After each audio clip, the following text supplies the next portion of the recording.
Redox reaction.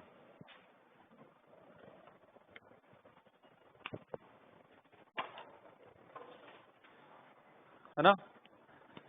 अब बच्चों देखो, जब भी बैलेंसिंग ऑफ रेडॉक्स रिएक्शन की बात आएगी तो सबसे पहले आपको क्या ध्यान देना है, स्टेप बाय स्टेप हम लोग समझने की कोशिश करें। तो there are two methods of balancing.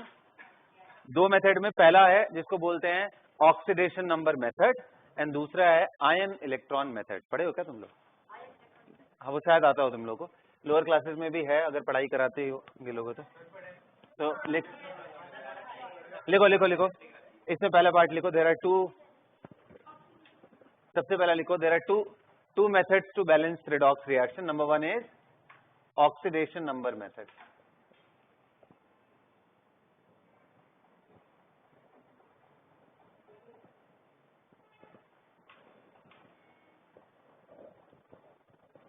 दूसरा कौन सा है बेटा? Ion electron method.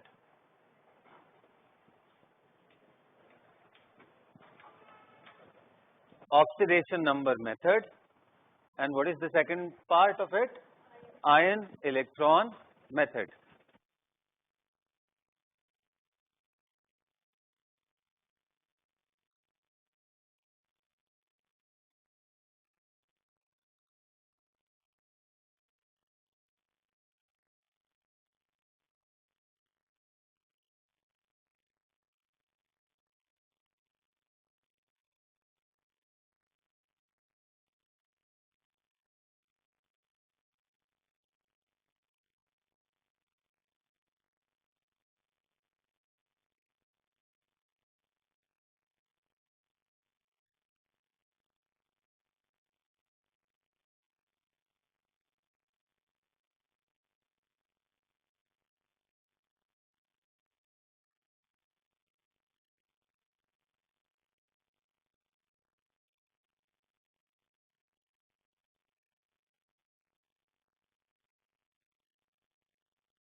Okay, so noted guys, write down in oxidation number method। कैसे करना है इनको ये समझेंगे हम लोग।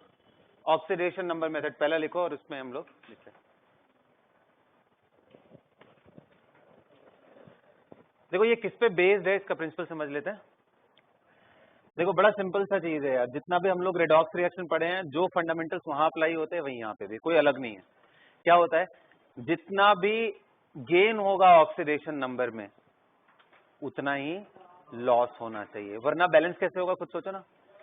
किसी ने 5 इलेक्ट्रॉन लूज किए और दूसरे ने अगर 5 इलेक्ट्रॉन गेन नहीं किए इन टोटल, तो वो तो रिएक्शन ही पॉसिबल नहीं है ना। तो लॉस एंड गेन इक्वल होना चाहिए, इसी पे बेस्ड है। तो लिखो, based on the principle, based on the principle the total loss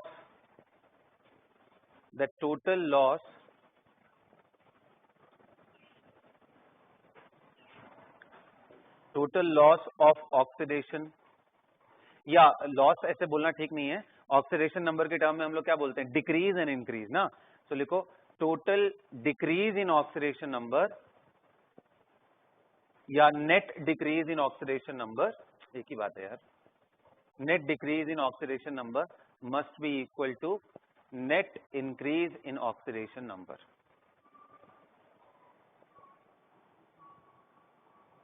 net decrease must be equal to net increase in oxidation number. ठीक है, net decrease is equal to net increase. अब देखो कुछ प्रो टिप्स समझो इसको और इसी को अप्लाई करेंगे। कैसे आप इसको एग्जीक्यूट करोगे, इतना छोटा सा ही है बस, इसके अलावा कुछ नहीं इसमें बताना है। तो इसके अंदर हम लोग थोड़ा घुस करके एनालिसिस करते हैं क्या क्या करना है। तो देखो सबसे पहले आप क्या लिखोगे, सबसे पहले आपको करना है आइडेंटिफाई, ये स्टेप्स है ना, steps to follow. Identify the atom undergoing oxidation and reduction. सबसे पहले तो ये आइडेंटिफाई कर लो, और ऑफ कोर्स इसको पता करने के लिए आपको ऑक्सीडेशन नंबर निकालना पड़ेगा, वो सब अंडरस्टूड है ना। तो identify the atom undergoing oxidation और रिडक्शन। इसको आइडेंटिफाई करने के बाद आप उस पर्टिकुलर एटम को दोनों तरफ बैलेंस करोगे and balance them on both side.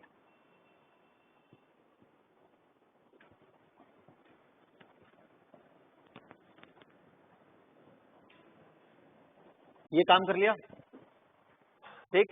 इसके बाद नेक्स्ट स्टेप क्या है? अच्छा, ये बैलेंसिंग तो हो गई एटम्स की, लेकिन वो एटम्स की बैलेंसिंग के बाद ऐसा जरूरी नहीं है कि ऑक्सीडेशन नंबर में जितना इंक्रीज हुआ उतना ही डिक्रीज आपको एग्जैक्टली दिख रहा हो। उसके बाद सेकंड स्टेप क्या होता है? एप्रोप्रिएट कोफिशिएंट से मल्टीप्लाई करके किसी भी पार्ट में आपको लॉस एंड गेन को बैलेंस करना होता है, यानी इंक्रीज एंड डिक्रीज को बैलेंस। अभी मैं एग्जांपल दूंगा तो एकदम क्लैरिटी आ जाएगा, टेंशन मत लो, ठीक है ना। Balance the increase or decrease, increase and decrease in oxidation number by multiplying them with a suitable number.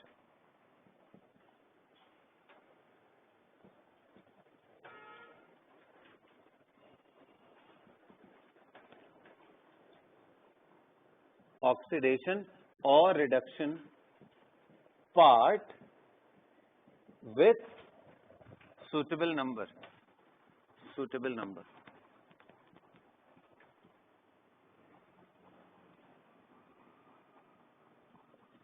तो मैंने दो इंपॉर्टेंट चीज बताई। पहले तो ये बच्चों की आप वो एटम पहचानो जिसमें लॉस या गेन हो रहा हो। दूसरा मैंने बोला कि उसको बैलेंस कर दो, आइडेंटिफाई करो और उसको बैलेंस कर दो। फिर मैंने बताया कि अब फोकस करो कितना लॉस या कितना गेन हो रहा है दोनों तरफ देख करके, और लॉस गेन को बैलेंस करने की कोशिश करो किसी एक पर्टिकुलर नंबर से मल्टीप्लाई करके। अभी मैं दिखाता हूं कैसे करेंगे, ठीक है। अच्छा, लास्ट स्टेप आता है कि सर अभी तो आपने बताया नहीं, बहुत सारे आइटम होते हैं, कई सारे आइटम तो ऑक्सीडाइज भी नहीं होते, रिड्यूस भी नहीं होते, उनको क्या करेंगे? अच्छा, कई बार हमारा वाटर रहता है, उसको कैसे हम रखने की कोशिश करेंगे, है ना।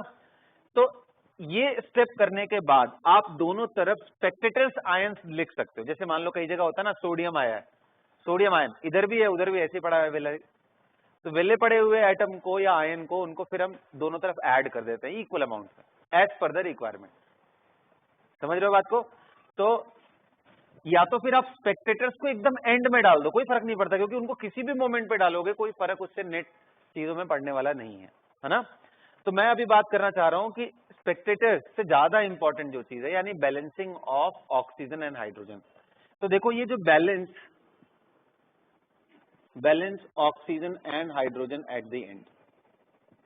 अब ये जो बैलेंसिंग है ना ऑक्सीजन एंड हाइड्रोजन की, ये डिपेंड करता है कौन सा मीडियम है बच्चों। अगर एसिडिक मीडियम है तो स्टोरी अलग होती है, अगर वो बेसिक मीडियम है तो स्टोरी अलग होती है। जब एसिडिक मीडियम है तो आपके पास H+N वाटर ऐड करने का फ्रीडम है, और जब बेसिक मीडियम है तो OH-N वाटर ऐड करना है हमें। अब H+N वाटर में हम पहले किधर ऐड करेंगे, कितना ऐड करेंगे, ये मैं इक्वेशंस जब लिखने लगूंगा तो उसके बीच में आपको समझाऊंगा। तो चलो without any further edu let's get started. करते हैं क्वेश्चन, और सीधा आइडिया लगेगा उसी से। लिखो।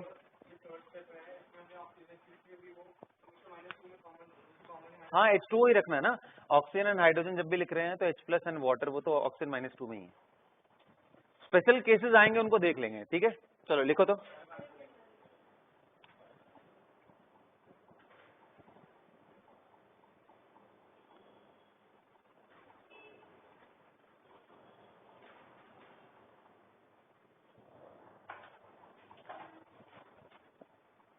क्वेश्चन लिखो बेटा।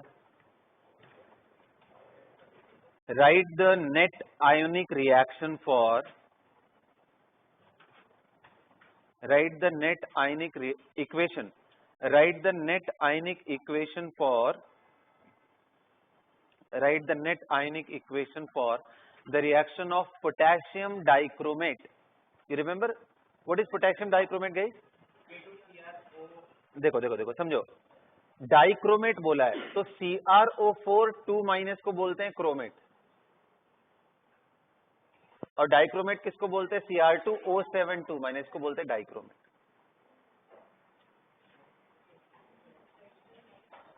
लिखो, right the net ionic equation for the reaction of potassium dichromate with sodium sulphide. Sodium sulphide, अब ये क्या पंगा पड़ रहा है? तो बच्चों देखो, ये होता है सल्फेट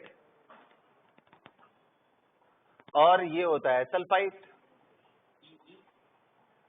PHITE, आइट।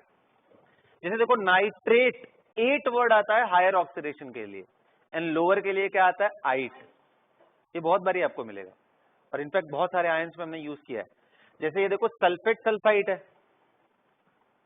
समझ रहे हो ना? Are you getting the clarity? Sulphate, वैसे ही NO3- नाइट्रेट और NO2- को क्या बोलते हैं? नाइट्राइट। जहां पे भी लोअर हायर आ रहा हो, जैसे देखो PO4- इसको बोलते हैं फॉस्फेट, और बेटा हाँ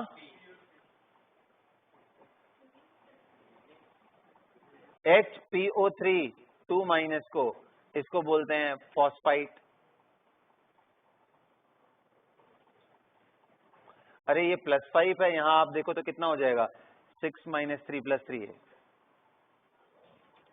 इससे भी और नीचे करोगे तो हाइपोफॉस्फाइट। हाइपो और लोअर स्टेट को बोलते हैं, मतलब इनफैक्ट उस सीरीज में सबसे खराब वाला जो होता है उसको हाइपो वर्ड बोला जाता है, मतलब लोअर ऑक्सीडेशन स्टेट। अंडरस्टूड ना? तो सल्फेट सल्फाइड, क्रोमेट क्रोमाइट ऐसा बोलते हैं। यहाँ क्रोमाइट है नहीं, दोनों ही क्रोमेट है, दोनों ही क्रोमेट है। क्यों? क्योंकि दोनों में ही ऑक्सीडेशन स्टेट क्या है? 6, इसलिए लास्ट में 8 वर्ड ही लगेगा। ऑक्सीडेशन नंबर से ही हम उसको देखने की कोशिश करते हैं, ठीक है? लेकिन ये सिंगल क्रोमियम है इसलिए नॉर्मल क्रोमेट, और ये डबल क्रोमियम है इसलिए dichromate. Are you getting my point? तो आई होप कि आपको क्लियर हो रहा होगा। लिखो, आगे लिखो। So write the net ionic equation for reactions of potassium dichromate with sodium sulfite in acidic solution। Underline कर लेना, मैंने मार्क कर दिया यहाँ पे, in acidic solution। अच्छा, एसिडिक सॉल्यूशन में ये रिएक्ट करके बनाएंगे क्या? ये रिएक्ट करके क्या बनाएंगे? तो एग्जाम में हो सकता है वो दे और हो सकता है नहीं भी दे आपको। In 11th class they are suppose to give you, जब आप +2 कर लोगे तो नहीं देंगे, क्योंकि तब आप ये रिएक्शंस बहुत सारे अलग अलग चैप्टर्स में पढ़ चुके होंगे। तो सल्फाइड को बेटा अगर आप ऑक्सीडाइजिंग एजेंट यहाँ साथ में लो तो कहां जाएगा? ये सल्फर +4 में है तो कहां जाएगा? 6 में, तो कहां कन्वर्ट हो जाएगा? सल्फेट में। और क्रोमियम कहां जाता है? मैंने बताया था पिछले क्लास में, +3 में। तो लिखो ये बात लिखो। In acidic solution to give chromium third ion, chromium third ion ऐसे लिखते हैं, CHROMIUM, क्रोमियम, और यही ब्रैकेट बना करके थर्ड लिख देना, क्रोमियम थर्ड। क्रोमियम थर्ड ये रोमन नंबर में लिखा जाता है जनरली ब्रैकेट के अंदर ऑक्सीडेशन स्टेट को। क्रोमियम थर्ड आयन एंड दूसरा वाला क्या बनेगा? Sulphate ion. Chromium third ion and sulphate ion. Now proceed guys.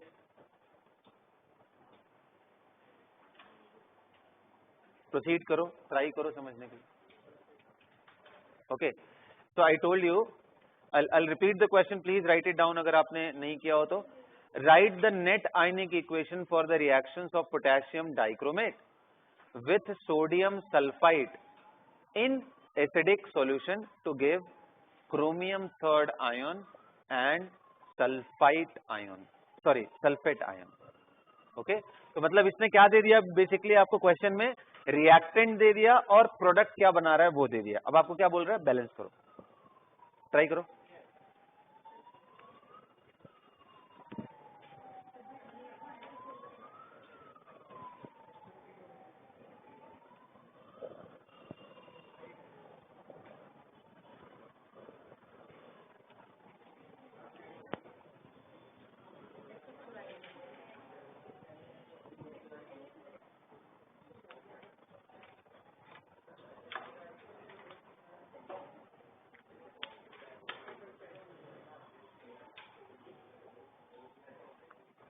चलो बच्चों,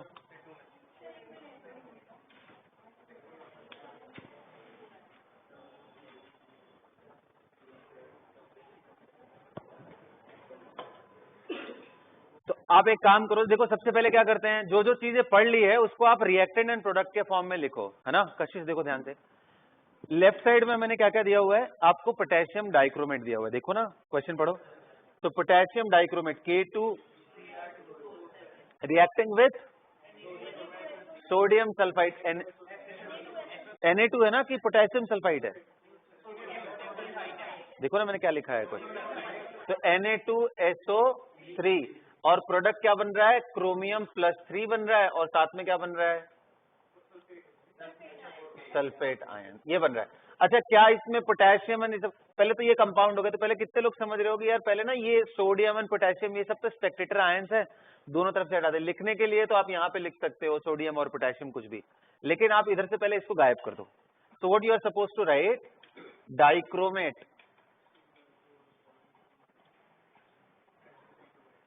सिर्फ ये लिखो, जो जो कंपोनेंट्स इन्वॉल्व हो रहे हैं, स्पेक्टेटर्स को रिमूव कर दिया। आप यहां लिख सकते हो, आफ्टर रिमूविंग स्पेक्टेटर्स, उनको आखिरी में ऐड कर देंगे ना, वो तो सिर्फ बैलेंस करने के लिए डालेंगे।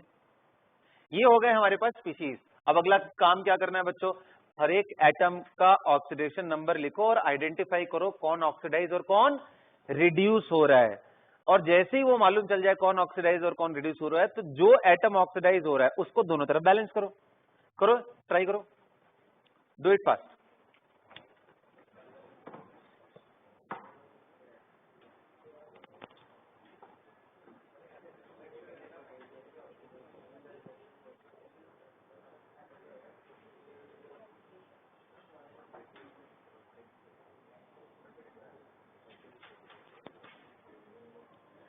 और देखो ध्यान से, क्वेश्चन में मैंने बोला है कि आयनिक रिएक्शन को बैलेंस करना है, मतलब आप स्पेक्टेटर्स को गायब भी कर दोगे तो फर्क नहीं पड़ेगा, हमें सिर्फ आयंस को बैलेंस करना है जो पार्टिसिपेट कर रहे हैं। चलो गो अहेड गाइस, आप फटाफट कम से कम एक तो काम करो, सारे आइटम का ऑक्सीडेशन नंबर तो लिख दो फटाफट, खास करके उनका जिनका चेंज हो रहा है।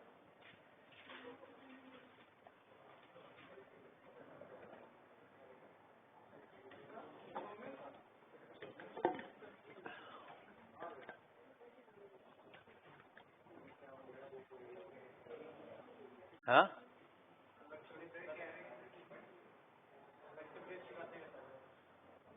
लक्ष्या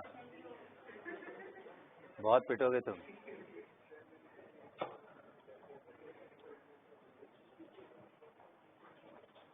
चलें स्टार्ट करें। ऑक्सीडेशन नंबर निकाल लिया, बताओ क्रोमियम का कितना है, +6, वेरी नाइस। इसका सल्फर का, इसका बताओ 3 लिखा ही हुआ है, ये तो क्लियर हो गया। अब कौन चेंज हो रहा है, तो क्रोमियम चेंज हो रहा है इधर से इधर, सल्फर चेंज हो रहा है इधर से इधर, क्लियर। अब जो चेंज हो रहे हैं एटम, क्या वो दोनों तरफ बैलेंस, जैसे सल्फर इधर 1 है, इधर कितना है, बैलेंस्ड है, समझ गए। That's what I meant with identify the atom undergoing and balance them. अब बताओ क्रोमियम इधर कितना है, इधर क्रोमियम कितना है, तो इसको बैलेंस कर दो, समझ गए, इसका यही मतलब है, बैलेंस क्रोमियम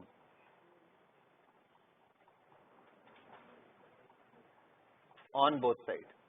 क्यों इसी को कर रहे हैं, क्योंकि भाई अभी मतलब हमें उसी से है जिसका ऑक्सीडेशन नंबर बदल रहा हो। तो क्रोमियम इधर डबल है, इधर क्रोमियम कितना है 1, तो मैंने उसको बैलेंस क्या करूंगा, 2 से मल्टीप्लाई कर दूंगा इधर, तो क्या बन गया ये Cr2O7 2 minus and plus SO3 2 minus plus, sorry, giving 2 chromium 3 and sulphate ion. अब समझ आ गया। अब अगला स्टेप करेंगे। अगला स्टेप क्या था बेटा, लॉस एंड गेन दोनों को इक्वल करते हैं। तो आ जाओ देखते हैं, ये बताओ यहाँ पे 6 था और यहाँ पे कितना है 3, लॉस या गेन कितने का हो रहा है बच्चों, कितने का हो रहा है, 3 नहीं बेटा, 3 × 2 6 का हो रहा है, डबल एटम है ना, अरे एक एटम का ऑक्सीडेशन नंबर 6 है ना, तो 6 से 3 आया पर एटम, बट कितने एटम है इसमें क्रोमियम के, डबल है, तो कितने का ओवरऑल गेन हुआ इसका, 6 का। अरे ऑक्सीडेशन नंबर किसका निकालते हो, एटम का निकालते हो ना, और यहाँ कितने एटम है वैसे 2 है, तो दोनों अपना लूज करेंगे ना, मतलब ये दोनों ही गेन करेंगे ना, एक ने 3 का गेन किया, दूसरे ने भी 3 का गेन किया, तो टोटल गेन देखना है कितना हुआ, 6 का क्या हुआ गेन। अच्छा अब लॉस देखो तो कितने का हुआ यहां,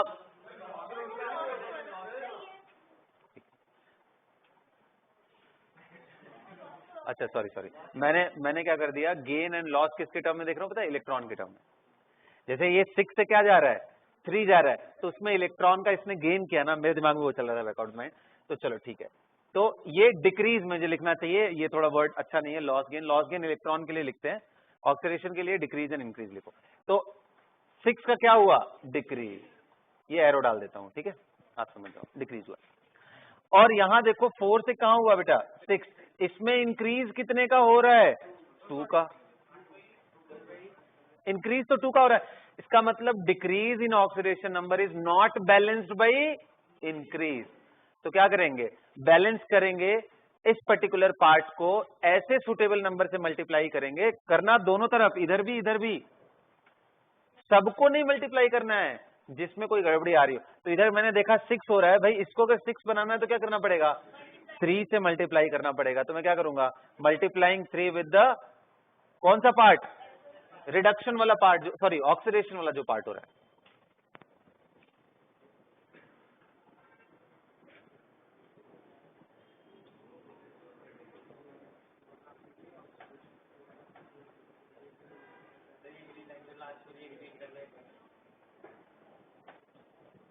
देखो मैंने क्या बोला बच्चों, पहले तो एटम बैलेंस कर लिया, वो हमें समझ में आ गया। सेकंड केस में हमने देखा यार net gain and net loss equal होना चाहिए, सॉरी गेन लॉस बोल रहा हूँ, डिक्रीज एंड इंक्रीज इक्वल होना चाहिए, बहुत कॉमन है ना गेन एंड लॉस, वो बार बार दिमाग में आ जाता है। So net decrease and increase, तो हमने देखा 6 का यहाँ डिक्रीज हुआ है, जबकि यहाँ इंक्रीज कितने का हुआ है, सिर्फ और सिर्फ 2 का। तो ऐसा तो हो नहीं सकता है कि कोई 6 का डिक्रीज करे और इंक्रीज सिर्फ और सिर्फ 2 का, इंक्रीज भी सेम होना चाहिए, यही तो फंडामेंटल प्रिंसिपल है। अब वो इंक्रीज सेम होने के लिए मुझे क्या करना पड़ेगा, ये 2 है, इसको 6 बनाना है, तो कितने से मल्टीप्लाई करना है, 3 से। 3 से यहां मल्टीप्लाई करने का मतलब इधर 3 एटम रखना पड़ेगा और इधर भी 3 एटम, समझ गए क्या। So that is why I am multiplying 3 to the oxidation part I wrote, किस लिए, to balance what, to balance what, decrease in oxidation number and increase in oxidation number. तो बेटा कर लेंगे तो क्या आ जाएगा, Cr2O7 2 minus plus 2 times of SO3 2 minus and becoming what 2 chromate and plus यहाँ 3 से मल्टीप्लाई किया था ना, सॉरी 3 से मल्टीप्लाई किया तो 3 SO3 आएगा एंड 3 SO4 2 माइनस आएगा। आ गया क्या, चेक कर लो।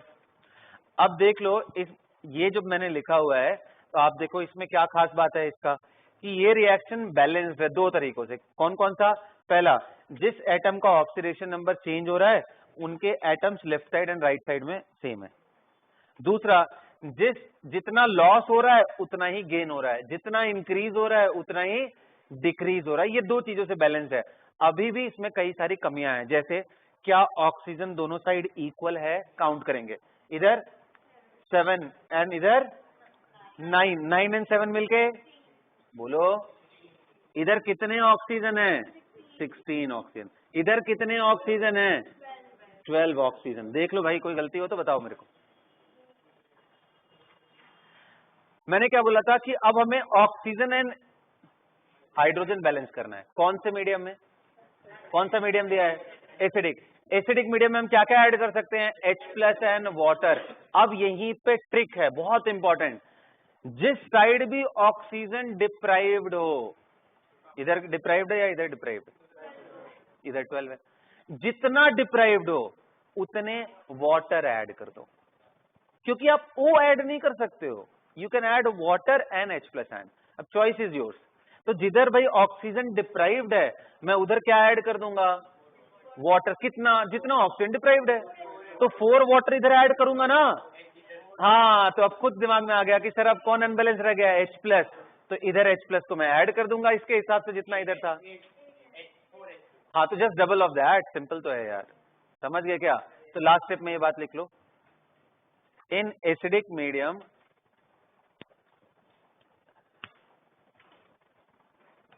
add required number of oxygen, sorry, required number of water to the side which is deficient in oxygen, to the side which is required number of water. ये oxygen balance करने के लिए बोल रहा हूं. To balance oxygen add required number of water यानी H2O molecules to the side. कौन से साइड में? विच इज डेफिशिएंट इन ऑक्सीजन. और नेचुरली आप उतने ही ऐड करोगे जितना डेफिशिएंट है, क्योंकि एक वाटर में एक ही ऑक्सीजन आ रहा है. तो to the side which is deficient in oxygen. Right, understood. And last point लिख लो, टू बैलेंस हाइड्रोजन. लास्ट में एकदम बैलेंसिंग करना है हाइड्रोजन का, तो क्या करोगे? Add H plus ion to the side deficient in, add H plus ion to the side deficient in hydrogen. Add H plus ion to the side deficient in. तो बताओ बच्चों, फाइनल रिएक्शन क्या होगा? मैं क्या लिख दूं? यहां पे लिखूं, दिख रहा है सबको? तो Cr2O7 2 minus plus 3SO3 2 minus plus 8H plus forming Cr plus 3, यहां पे डबल टाइम्स 3SO4 और प्लस 4. क्या समझ में आया? तो इधर 12 ऑक्सीजन था तो मैंने इधर, और इधर 16 था, तो डिफरेंस 4 का है, तो यहां मैं 4 वाटर लिखूंगा. और अब देखो इधर हाइड्रोजन 0 है, इधर 8 हाइड्रोजन है, तो इधर 8H प्लस आयन ऐड कर दूंगा. That's how we are balancing. सबसे आखिरी में H प्लस डाल रहे हैं. अब क्लियर हो गया. अब लास्ट में आपका मन करे तो स्पेक्टेटर आयंस डाल दो. जैसे देखो ये यहाँ पे है, ये भी नेगेटिव है, इधर ये पॉजिटिव है, इधर ये नेगेटिव है. अब आपको मन कर रहा है, क्योंकि यहाँ पे सोडियम पोटेशियम दोनों दे दिया है, तो आपको थोड़ा दिमाग लगा के करना पड़ेगा. जैसे यहाँ K2 डाल दिया, तो यहाँ सल्फेट है ना, तो सल्फेट को 2 पार्ट में ब्रेक कर लो. एक सल्फेट को सोडियम के साथ डाल दो, क्योंकि Na2, अरे बाबा यहाँ K2 लिखोगे तो एक पोटेशियम भी चाहिए, इधर Na2 लिखोगे तो सोडियम भी चाहिए. तो आप समझ रहे हो ना? तो इधर वाले पार्ट को आप देख लो यार, इस साइड दोनों बैलेंस हो रहा है क्या? कहाँ गया? कोई गड़बड़ी हो रहा है क्या?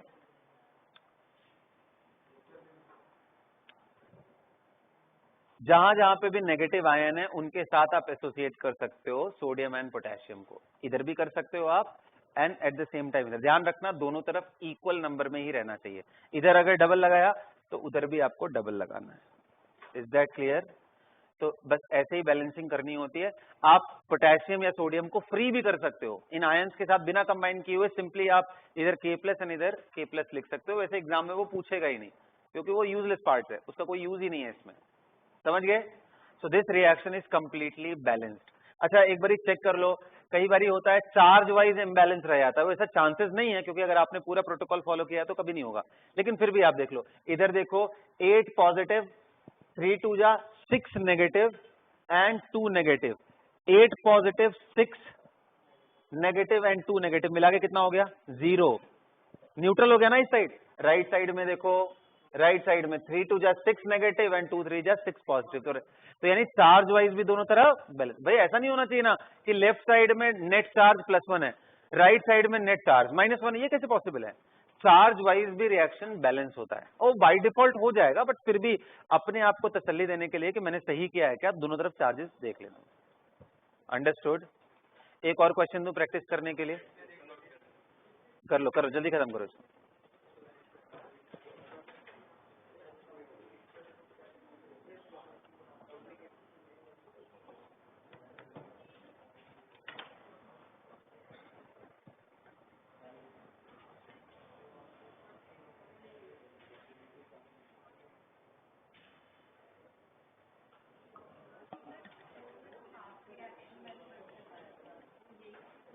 अगला वाले में आयन इलेक्ट्रॉन में बता.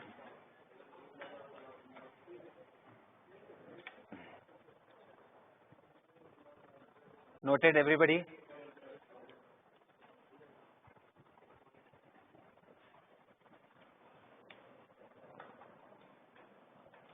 अब मैं ये तो मिटा दे रहा हूं, इसकी तो यूज नहीं. बहुत सिंपल सा मेथड है यार. आप कॉमन सेंस लगाओगे तब भी ये बैलेंस हो जाएगा, इतना कुछ रूल याद करने का जरूरत नहीं है, बट 2-3 चीजें अगर दिमाग में रखे रहोगे तो थोड़ा जल्दी हो जाएगा आपसे, बस यही है। लिखो तो क्वेश्चन लिखो। लिखो पर मैग्नेट आयन, पर मैग्नेट किसको बोलते हैं? MnO4 माइनस को, राइट। लिखो पर manganate ion react with bromide ion.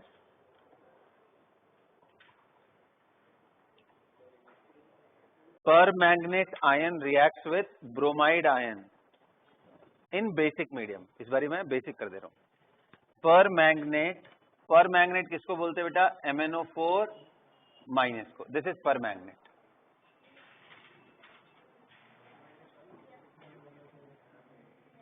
Magnet, पर मैग्नेट, समझ गया ना? पर मैग्नेट। अब आपके दिमाग में आ रहा होगा सर तो फिर मैग्नेट क्या होता है? तो मैग्नेट इसको बोलते हैं MnO4 2 माइनस को, ये मैग्नेट होता है। जैसे सल्फेट होता है ना, मैग्नेट। ये 7 है, ये 6 है। इनका पता कोरिलेशन कहां से करोगे? क्लोरीन वाले कंपाउंड से। क्यों? क्योंकि इनका भी हाईएस्ट स्टेट कितना होता है? 7, और हेलोजन ग्रुप का भी कितना होता है? 7। तो वहां का नॉमेनक्लेचर इनके साथ मैच करता है। मैंने आपको पहले भी बताया होगा, HOCl, ये नॉमेनक्लेचर बताया है, हाइपोक्लोरस एसिड। फिर मैंने बताया होगा HOCl डबल बॉन्ड हो क्लोरस एसिड, फिर HOCl डबल बॉन्ड हो क्लोरिक। फिर मैंने बताया होगा HOCl डबल बॉन्ड, इसको बोलते हैं पर क्लोरेट। तो देखो ये ClO4 माइनस है, 7 स्टेट, यहाँ पे भी MnO4 माइनस 7 स्टेट, दोनों का इसका पर क्लोरेट है, ये पर मैग्नेट है। यहाँ पर का मतलब परऑक्साइड नहीं है, बड़ा कंफ्यूजिंग सा है ये। यहाँ पर लिखा हुआ है तो इसका मतलब परऑक्साइड लिंकेज है ही नहीं। ये तो इनकी फैमिली में इस तरह से नॉमेनक्लेचर करते हैं बस। तो इनका एनालॉजी यहाँ से है, that's how we name them. तो पर मैग्नेट एंड मैग्नेट ये है। अच्छा, पर मैग्नेट मैंने क्या लिखा है आपको? पर magnet is reacting with bromide ion, Br minus, bromide ion समझते हो, इन बेसिक मीडियम एंड प्रोड्यूसेस। बताओ बेसिक मीडियम में MnO4 माइनस कहां जाता है? मैंने आपको बताया था MnO2 जाएगा स्लाइटली बेसिक में, और यहां पहुंचता है किसमें?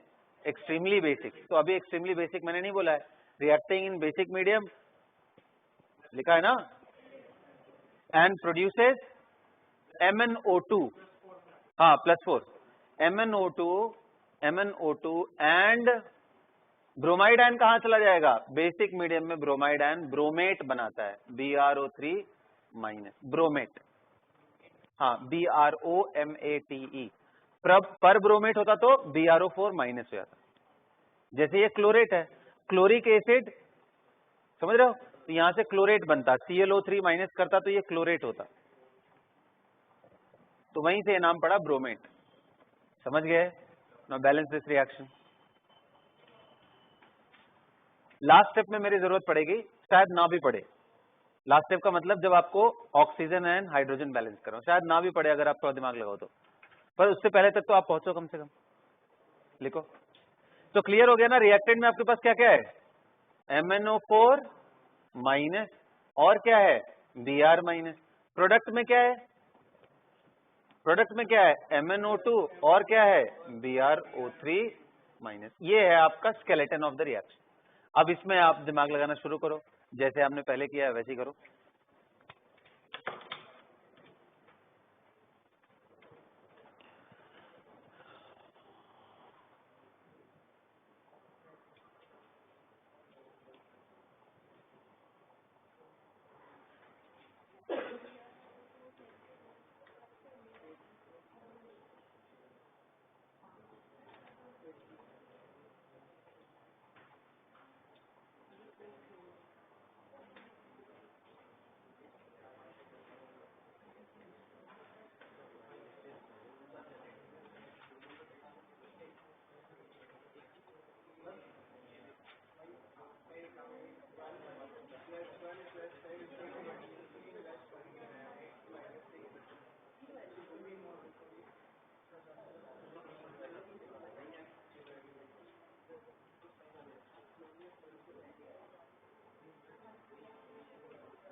क्या पहले वहां तक पहुंच गए, लास्ट स्टेप में मैं हेल्प कर दूंगा, थोड़ा अलग है ये। खुद ही हो जा रहा है क्या? हाँ हो सकता है खुद का खुद ही हो जा रहा हो। तुमने H+ क्यों डाल दिया? इट इज बेसिक मीडियम ना। बेसिक मीडियम में क्या अलाउड है करना? OH and water. H+ आप रख ही नहीं सकते हो बेसिक मीडियम में। वर्ड ही मैंने बेसिक लिख दिया और लिखा भी था कि बेसिक मीडियम में यू कैन ऐड ओनली। चलो ओके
हाँ जी बच्चों, चलो देखते हैं, आ जाओ। So first step is guys to figure out the atom which is undergoing oxidation and reduction. So here we have got ये 7 है और Br माइनस है, इधर MnO2 है, इधर ये +4 है और इधर BrO3 माइनस है। यहाँ पे कितना है? +5। अंडरस्टूड? यहाँ तक सबने किया है? चलो ग्रेट। अब क्या करेंगे? तो भाई जिन जिन एटम्स में चेंजेस हो रहे हैं उनको बैलेंस कर लो। फॉर्चुनेटली बैलेंस्ड है, इधर भी मैंगनीज एक है, इधर भी एक है, ब्रोमीन इधर भी 1 है, इधर भी 1 है, तो ये तो बैलेंस हो गया पहले स्टेप में, वो हमें करने की जरूरत भी नहीं। अब नेक्स्ट स्टेप फॉलो करेंगे कि जितना इंक्रीज हो रहा हो ऑक्सीडेशन नंबर में उतना ही डिक्रीज होना चाहिए। यहाँ कितना है? 7 से किधर जा रहा है ये? 4। कितना डिक्रीज हुआ? 3 का। इधर -1 से +5 जा रहा है। तो ध्यान रखना बच्चे गलती क्या करते हैं, 5 - 1 4 लिख देते हैं वो। ये -1 नहीं है, अरे मतलब समझो बात को, दिस इज एक्चुअली -1। अरे guys are you getting my point? फिर 0 है, फिर 1 है, फिर 2 है, फिर 3 है, फिर 4 है, फिर 5। यहां से यहां का गैप कितना है? 6 यूनिट का। तो इसको आप सब्सट्रैक्ट प्रॉपरली करना, 5 माइनस 1 तो कितना आएगा? तो यहाँ 6 का इंक्रीज हुआ, क्या ये बैलेंस्ड है? क्या इंक्रीज डिक्रीज बैलेंस है? तो अब क्या करेंगे नेक्स्ट? मल्टीप्लाई। कौन से पार्ट में? रिडक्शन वाले में। ये रिडक्शन हो रहा है, ये ऑक्सीडेशन हो गया, तो 3 किससे मल्टीप्लाई करूंगा? हाँ, तो मल्टीप्लाइंग विथ कितने नंबर से भाई? In oxidation part two balance, क्या लिखेंगे? Increase and decrease in oxidation. हाँ, ये कौन सा पार्ट है? रिडक्शन है ना, सॉरी, हाँ रिडक्शन लिख लो। तो ये आ जाएगा हमारा क्या? 2MnO4 plus Br- forming what? MnO2 2 times and यहां तक हो गया। अब देखो, अब लास्ट में हमारे पास क्या बच गया भाई? ऑक्सीजन को बैलेंस करते हैं, हाइड्रोजन को बैलेंस करते हैं। ये इस बार थोड़ा ट्रैप है, देखो थोड़ा ध्यान से देखो। इधर कितने ऑक्सीजन है? 8 ऑक्सीजन। इधर कितने ऑक्सीजन है? 7 ऑक्सीजन। कौन सा साइड डिप्राइव्ड है? कितना डिप्राइव्ड है? तो इस बार क्या करते हैं ना, जिधर डिप्राइव्ड हो उसके अपोजिट साइड में ही वाटर ऐड कर देते हैं। अपोजिट साइड में। पिछली बार क्या किया था? जिधर डिप्राइव था उधर ही। ऐसा क्यों करते हैं अभी समझ में भी आ जाएगा। तो 8 था, इधर 7 था, डिफरेंस कितने का हुआ? 1 का। तो मैं वाटर इधर ऐड कर दूंगा। ऐसा करने से अब ये वाला साइड डबल डिप्राइव्ड हो गया ना, तो इधर 2 ऐड कर। पता है ऐसा क्यों? क्योंकि जब आप डबल इधर करते हो ना तो हाइड्रोजन भी 2 है और इधर भी हाइड्रोजन 2 है, इसलिए बैलेंस हो जाएगा। अगर आप उल्टा काम कर दिए तो हाइड्रोजन कभी नहीं बैलेंस हो पाएगा। जैसे अगर इधर आपने वाटर ऐड कर दिया तो ऑक्सीजन तो बैलेंस। अब भाई हाइड्रोजन को बैलेंस करने के लिए आप 2H प्लस आयन लगा ही नहीं सकते, क्योंकि मैंने बोला है एसिडिक मीडियम नहीं है, तो कैसे बैलेंस करोगे? The moment you will write 2OH minus, तुरंत फिर ऑक्सीजन अनबैलेंस हो गया। इसलिए बोलते हैं जिधर डिप्राइव्ड हो उसको और डिप्राइव्ड बना दो और बाद में उसको OH ion, double times of OH ion add कर देना। नहीं नहीं नहीं, मैंने बोला कुछ तो अलग है इधर, ठीक है? क्योंकि इस बारी जो स्पीशीज दूसरे साइड ऐड कर रहा हूं ना उसमें दोनों एटम है, O and H। पिछली बारी सिर्फ हाइड्रोजन था, इसलिए कोई टेंशन नहीं था। जिधर ऑक्सीजन कम पड़ रहा है उधर डाल दो, हाइड्रोजन को तो हम दूसरी तरफ डाल ही देंगे। इधर OH डालना है तो हाइड्रोजन के साथ फ्री में ऑक्सीजन भी मिल रहा है, इसलिए पहले आप डेफिशिएंसी और बढ़ा दो एंड उसके हिसाब से ऐड करो। तो सिंपल सा रूल है यार। रूल क्या है? इधर जिधर डेफिशिएंसी है उधर ही वाटर ऐड करोगे एंड उसके अपोजिट साइड आप OH ऐड करोगे। नहीं, OH वाले हर केस में ऐसा आएगा ही, और कोई तरीका नहीं हो पाएगा बैलेंस करने का। हाँ, जिधर भी बेसिक मीडियम आ गया उधर तो आएगा ही ना। तुम खुद सोचो ना, इधर वाटर तुम ऐड करो तो ऑक्सीजन बैलेंस, अब तुम इधर OH ऐड करोगे हाइड्रोजन के लिए तो फिर ऑक्सीजन फिर एक्स्ट्रा आ गया। अगर ऐसे स्पेसिफिक केसेस आएंगे तो सोच लेना, है ना? अब दिमाग ओपन रखना कि मतलब ये दोनों काम करना होता है, क्योंकि ये आइडिया स्ट्राइक नहीं करेगा जनरली जब तक आप करोगे नहीं तब तक। समझ गए ना? तो ये लिख लेना, बेसिक मीडियम में बैलेंसिंग का तरीका लिख लो, ये अपने से अपने वर्ड में एक्सप्लेन कर लो। तो what we are doing in basic medium, we are adding the number of water molecule to the side which have excess of oxygen, उसी साइड हम ऐड कर दे रहे हैं। इन बेसिक मीडियम ये बात करते हैं बस, ठीक है ना? And other side we will add required number of OH minus to balance it. चलो बच्चों, तो ये दोनों मैंने देखो अब तुम्हें सिखा दिया, एसिडिक मीडियम बेसिक मीडियम दोनों में ही। कौन से मेथड से सिखाया? ऑक्सीडेशन नंबर में। और एक मैं इसी पे बेस बोलो एक IIT JEE का क्वेश्चन दूं करने के लिए। डर रहे हो तुम लोग थोड़ा बहुत? डर जाओ, मैं चाह रहा हूँ डरो तुम लोग थोड़ा सा।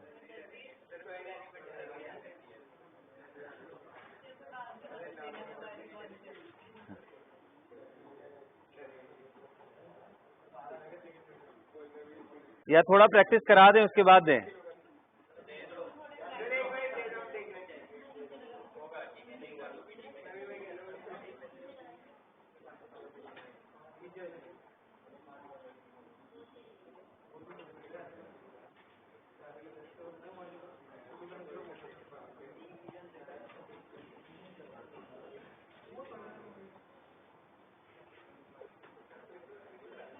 देखता हूँ, अरे यार ना वो देखना पड़ेगा कि मिलेगा कि नहीं।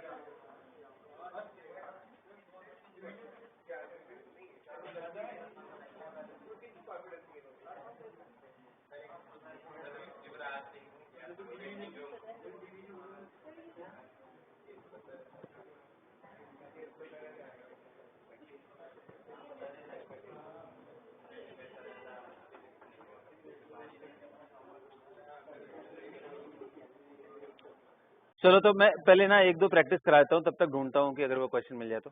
Right it down, MnO4 minus, हाँ MnO4 minus,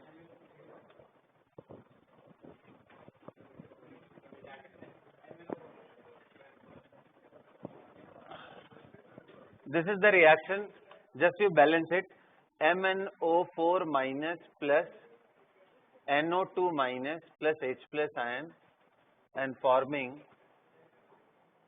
Mn plus 2 along with NO3 minus and water। इसको बैलेंस करने की कोशिश करो, कम ऑन बैलेंस इट। अच्छा देखो, क्या ऐसा लिख देने के बाद आपको बताने की जरूरत है कि एसिडिक या बेसिक में? नहीं, मैंने खुद ही H प्लस लिख दिया, मतलब बाय डिफॉल्ट अंडरस्टूड है क्या? हाँ ठीक है। तो एग्जाम में मैं कैसे क्वेश्चन पूछ सकता हूँ पता है? यहाँ लिख दूंगा x, यहाँ y, यहाँ z और पूछूंगा x plus y plus z की वैल्यू बताओ। या फिर और ज्यादा अप्रोप्रिएट होगा, क्योंकि आप हो सकता है कोफिशिएंट डबल से मल्टीप्लाई कर दो तो आंसर इधर उधर हो सकता है, मैं रेशियो पूछ दूंगा x बाई वाई का वैल्यू बताओ। वो कभी गलत नहीं होगा ऐसे क्वेश्चन, समझ गए? ऐसे खूब सारे क्वेश्चन बना सकते हैं न्यूमेरिकल टाइप में। ओपन कर रहा हूँ मैं सीक्रेट तुम्हारे साथ, जल्दी जल्दी करो।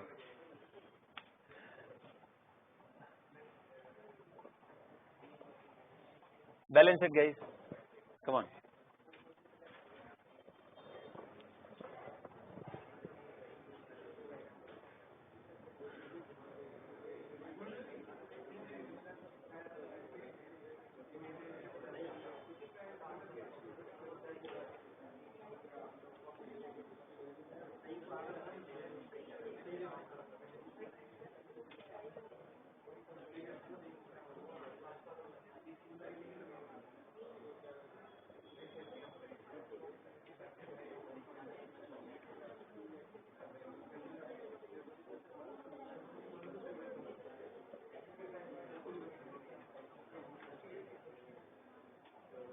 चलिए थोड़ा जल्दी करिए बच्चों, बिल्कुल टाइम नहीं है, जल्दी जल्दी करो।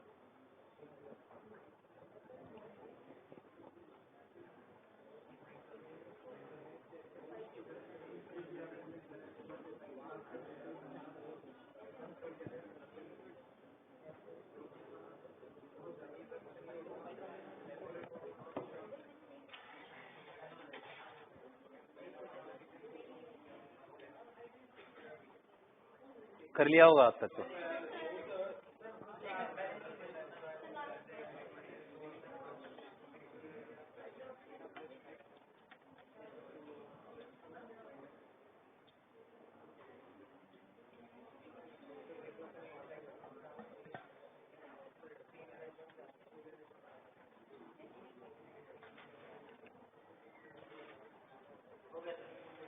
हो गया बेटा?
बैलेंस गाइस,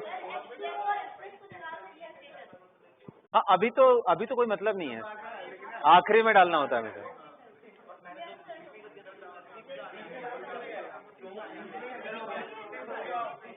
चलो बच्चों स्टार्ट करें। अब देखो ध्यान से देखो, इधर ऑक्सीडेशन नंबर कितना है 7, इधर कितना है 2, कितने का चेंज हुआ 5 का, इधर कितना है 3, इधर कितना है, कितना चेंज हुआ 2 का हुआ। समझ में आया? अच्छा क्या दोनों एटम बैलेंस्ड है? एन एन बैलेंस्ड है, एम एन बैलेंस्ड है। तो अब क्या मैं डायरेक्टली मल्टीप्लाई कर दूं क्या इधर कितने से 5 से, और इधर वाले को कितने से? बैलेंस हो गया क्या ये दोनों? मैं इकट्ठे लिख रहा हूं ना, दो को स्टेप बाय स्टेप करा आ रहा है समझ में? तो क्या आ गया 2MnO4 minus plus 5NO2 minus ना, अभी वैसे ऐसे ही रहने देता हूं, forming 2Mn2 plus plus 5NO3 minus. Now this reaction is balanced, दो तरीके से बैलेंस्ड है, जो एटम चेंज हो रहा है ऑक्सीडेशन नंबर में उसका बैलेंस, लॉस गेन भी बैलेंस। Is that clear?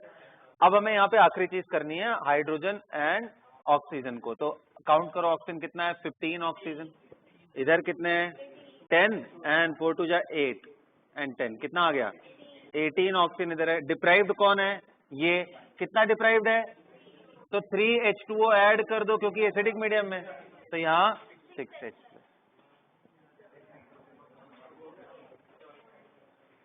समझ में आ गया?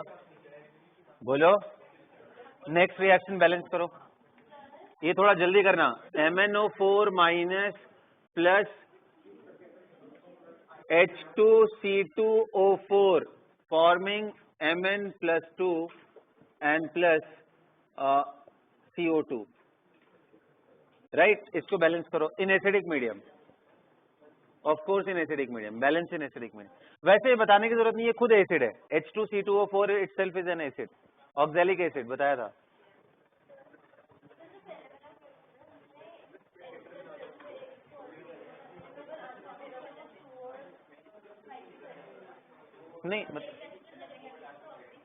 नहीं वो समझो बात को, हमें नेट रिएक्शन जब लिखना है तो फाइनल उनका कोफिशिएंट्स लिखने हैं। नहीं तो इसीलिए मैंने अगले स्टेप में ना इसको एक्चुअली स्टार्ट आपको यहां से करना था, ये लिख इसको हटा के, ये पहला स्टेप होगा, क्योंकि पहले आपको क्या करना है, जिनमें चेंजेस हो रहे हैं उनको आइडेंटिफाई करना है, बाकी दुनियादारी को भूल जाना है, नहीं तो फिर पहले ही स्टेप में आप कॉम्प्लेक्स कर दोगे चीजों।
चलो बच्चों बैलेंस, कितने लोगों का बैलेंस हो गया हाथ उठाओ।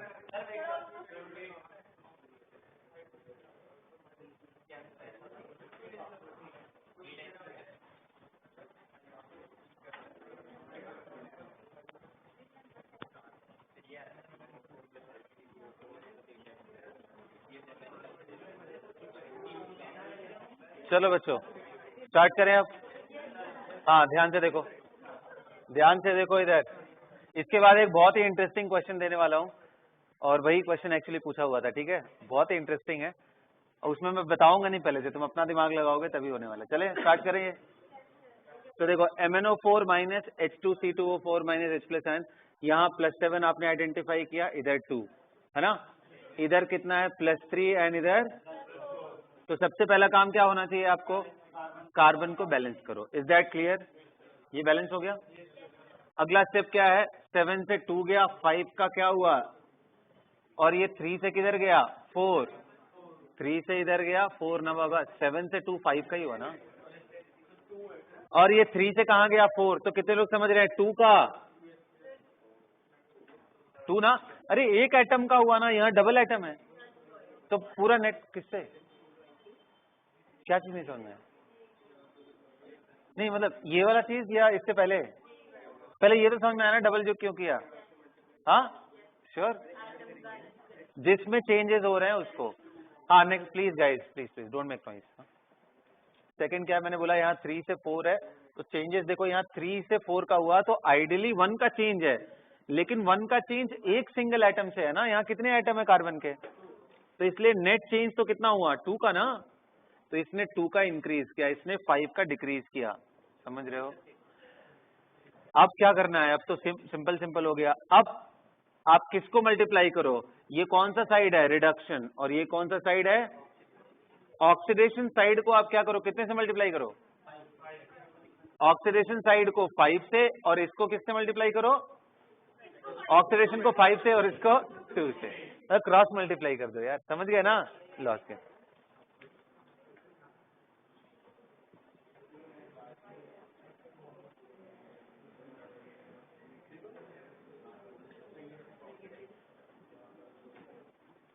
by 5 and reduction by 2 to balance increase and decrease in oxidation number. So what we got? So बताओ भाई, 2MnO4 minus, is that clear? Plus 5H2C2O4 forming 2Mn2 plus 10 times of CO2. Is that clear? Last step क्या है, oxygen count करो भाई, इधर कितने oxygen है, 8 इधर था और प्लस 28 हो गया ना, अच्छा इधर कितना है 20 है, तो इधर क्या करूं मैं 8 वाटर ऐड कर दूं, आप थोड़ा ध्यान से समझना, इधर 16 मत कर देना ब्लाइंडली, समझ में आया ना, क्योंकि आप इधर देखो हाइड्रोजन है पहले से ही, तो इधर हाइड्रोजन कितना है लास्ट में देख लो 6 हाइड्रोजन, इधर कितना है 16 हाइड्रोजन, तो कितना ऐड करना पड़ेगा, अच्छा हाइड्रोजन पहले कितना था 10 था, उधर कितना है 16, तो ऐड कितना करना पड़ेगा 6, तो फाइनल आंसर क्या हो जाएगा 6H plus ion plus this and plus 8 water molecule. कहां से, अच्छा यहाँ पहले से ही, कोई बात नहीं रहने दो उसको, समझ में आ गया कैसे बैलेंसिंग कर रहे हैं, गेटिंग क्लैरिटी ना, तो थोड़े थोड़े डिविएशन होंगे, वो सब अपने से कॉल ले लेना है तुम लोग को, है ना। अब एक छोटा सा वेरिएशन कराता हूं and will check if you guys are comfortably balancing it, correct, can I,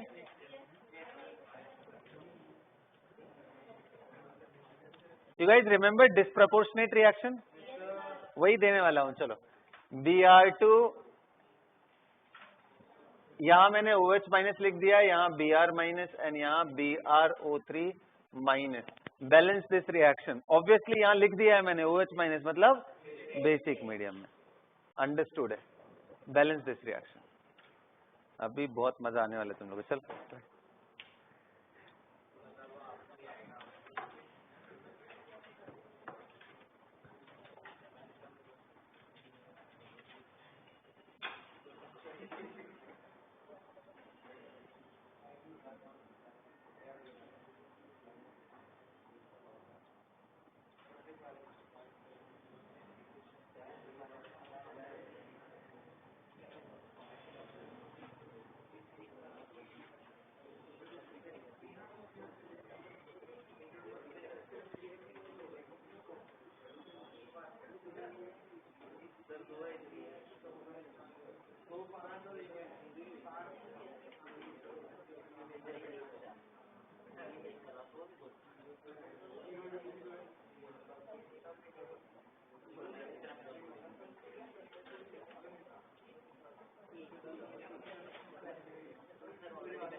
Got it, everybody?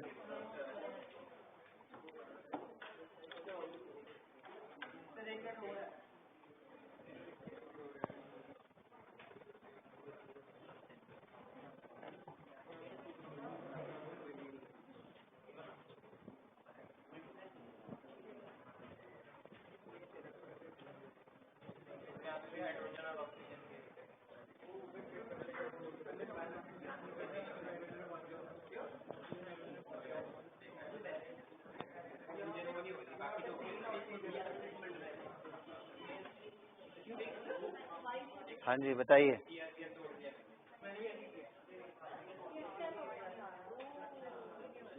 इसमें नर्वस नहीं होना ज्यादा।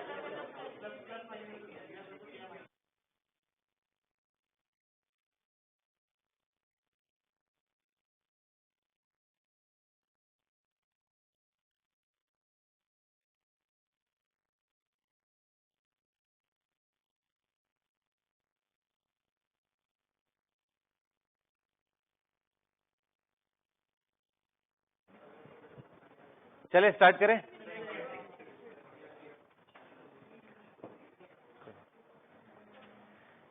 देखो भाई, एकदम सिंपल सा है। मैं स्टार्ट करूं? 1 more minute. I can afford 1 more minute only.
चलो भाई, अब बस। Now how many of you are understanding कि सर इसको ब्रेक करना ही पड़ेगा 2 पार्ट में, क्योंकि अगर ये समझ पा रहे हो तभी हो पाए। अब देखो इसको आपको, क्योंकि ये देखो 0 है, ये -1 है और ये +5 है बेटा। Please don't talk guys. एक तरफ रिडक्शन हो रहा है, दूसरी तरफ ऑक्सीडेशन, तो एक सिंगल Br2 लिखने से काम नहीं चलेगा। So the important thing that you are supposed to do here is write down 2 Br2. एक को ऑक्सीडाइजिंग एजेंट और दूसरे को रिड्यूसिंग एजेंट की तरह लिखना। Br- plus BrO3-। अब थोड़ा ध्यान से सुनो, अच्छे से सुनो। O3 है बाबा ये। हाँ, क्या बोलना चाह रहे हो? 2 बार ही लिख दो, कोई फर्क नहीं पड़ता ना, क्योंकि वैसे नहीं लिखोगे आप। Br नहीं लिख सकते, because Br is not an species.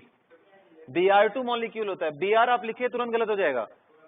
It is just like saying ना कि आपको ऑक्सीजन डिप्राइव्ड है तो आप वाटर ऐड करते हो, आपके हिसाब से आ जाए तो ऑक्सीजन ऐड कर दे। फिर तो ऐसे क्वेश्चन ही खत्म हो गया। जो जो एटम जिधर इधर है वो एटम ऐड कर दो, गेम खत्म। ऐसे नहीं होता भाई बैलेंसिंग। वो मॉलिक्यूल को आपको लिखना होता है जो है। तो मॉलिक्यूल यहाँ Br2 था, Br उसको ब्रेक करके। भगवान क्या कर रहे हो यार, हे प्रभु। आ चलो, घोर कलयुग आ चुका है, कुछ भी करे जा रहे हैं। सब देखो देखो देखो देखो, ठीक है। Br2 प्लस Br2, these are the molecules. लक्ष्य बाहर कर दो क्लास से। Br2 प्लस Br2 फॉर्मिंग दिस। अब देखो यहाँ 0 है, इधर क्या है -1। ये एक पार्ट पकड़ो आप, कौन सा हो गया ये रिडक्शन का। ये पार्ट देखो 0 से इधर क्या है +5, ये कौन सा पार्ट है। अब मेरा क्वेश्चन ये है बेटा कि जो एटम चेंज हो रहा है ऑक्सीडेशन, क्या दोनों तरफ बैलेंस है? नहीं, इधर Br2 है, इधर एक ही Br है, तो इसको बैलेंस कर लो। इधर भी Br2 है और ये Br, तो इसको भी 2 कर लो। अब बैलेंस हो गया यार, कितना सिंपल स्टेप है यार, फॉलो करोगे खत्म हो जाएगा क्वेश्चन। ठीक है, अब हो गया अब देखो, अब लास्ट में क्या मैंने बोला था कि इनका ऑक्सीडेशन नंबर जितना लॉस हो रहा है उतना ही गेन हो रहा है, वो इंश्योर करना। यहाँ बताओ 0 से यहाँ कितना जा रहा है -1, कितने का 1 × 2 करना पड़ेगा ना, डबल एटम है।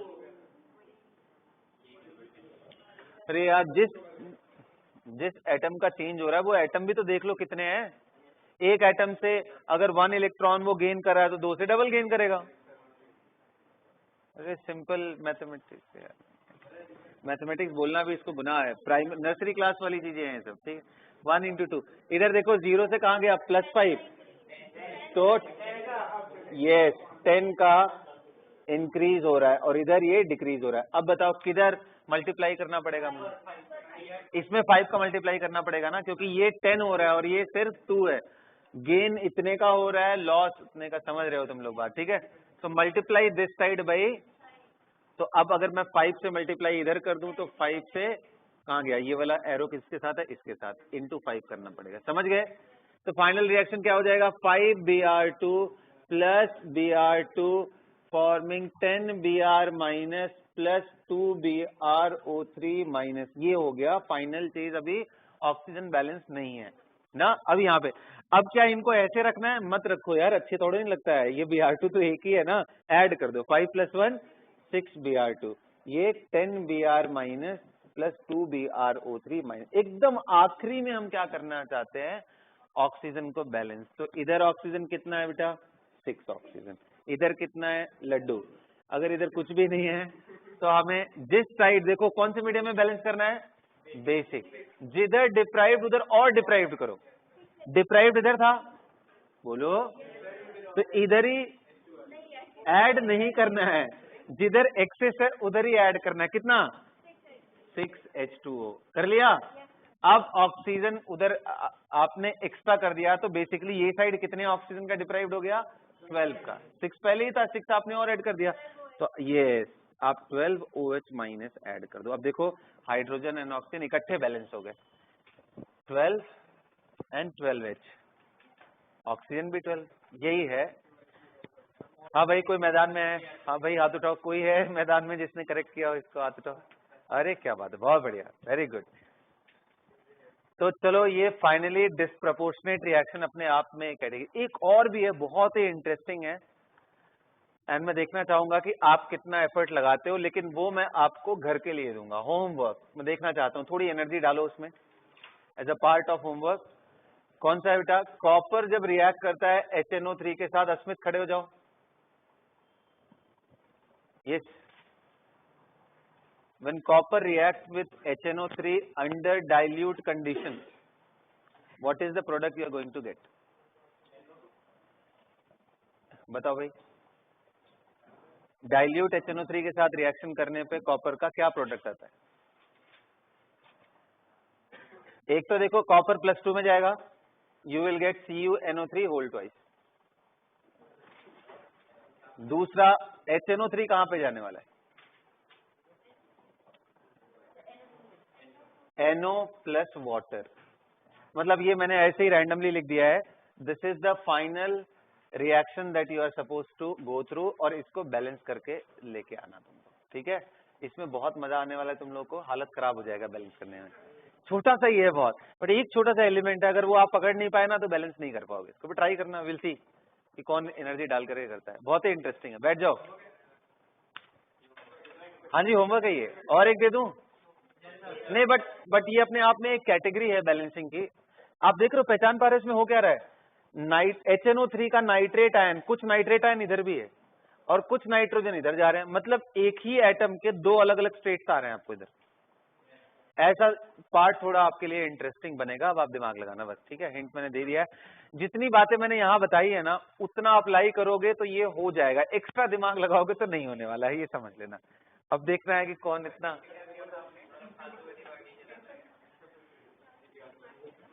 है ना, ट्राई करना इसको। Okay, so we are done with balancing through oxidation number method. Second लिखो, सेकंड मेथड ऑफ बैलेंसिंग, उसको बस नाम लिखा के एक एग्जांपल करा के छोड़ दूंगा, ठीक है। बहुत ही, हाँ होमवर्क लिख लो।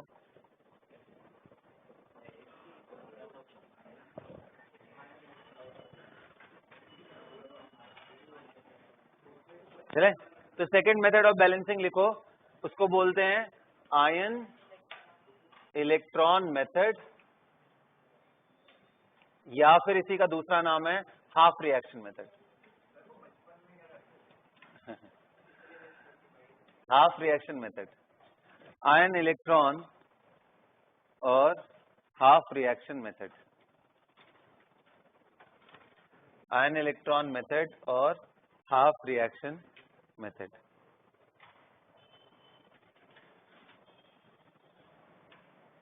है ना।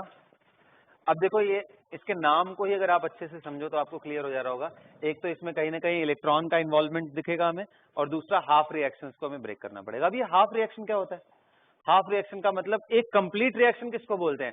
जिसमें ऑक्सीडेशन और रिडक्शन दोनों इकट्ठे लिखा हुआ हो। बोलो, एक ऑक्सीडाइज हो रहा है तो दूसरा रिड्यूस हो रहा है, इसी को बोलते हैं कंप्लीट रिएक्शन। हाफ रिएक्शन का मतलब है आप ऑक्सीडेशन पार्ट को अलग लिख दो और रिडक्शन पार्ट को अलग लिख दो। लिखो, बेसिक कंसेप्ट लिखो, स्टेप्स लिखो इसके। हाँ सीधा सीधा स्टेप्स। हाँ, डिस्क्रिप्शन क्या लिखना है, हो गया, स्टेप्स लिखो इसमें। अच्छा लिखोगे ये, इसके फंडामेंटल्स लिखोगे, लिख लो इसमें लॉस ऑफ इलेक्ट्रॉन। हाँ कोई बात नहीं बाबा, अरे कहीं लिख लो यार, loss of electron must be equal to gain of electron.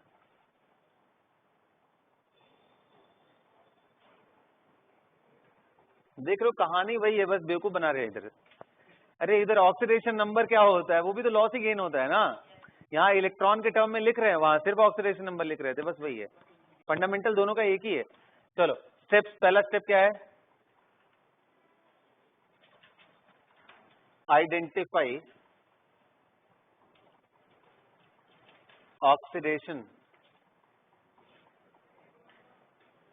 Part and reduction part and write them separately.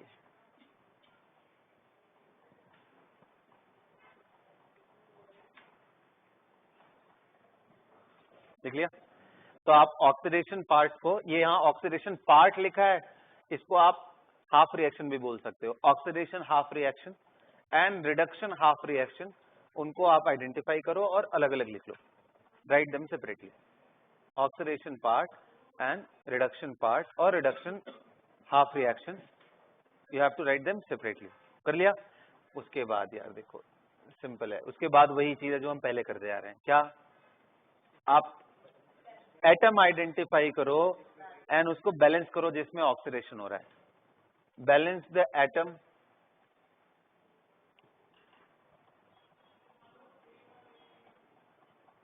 whose oxidation number is changing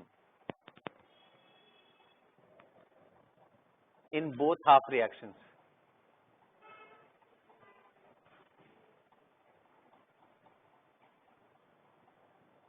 number 3, और यही सबसे इंटरेस्टिंग और सबसे अलग बनाता है इसको।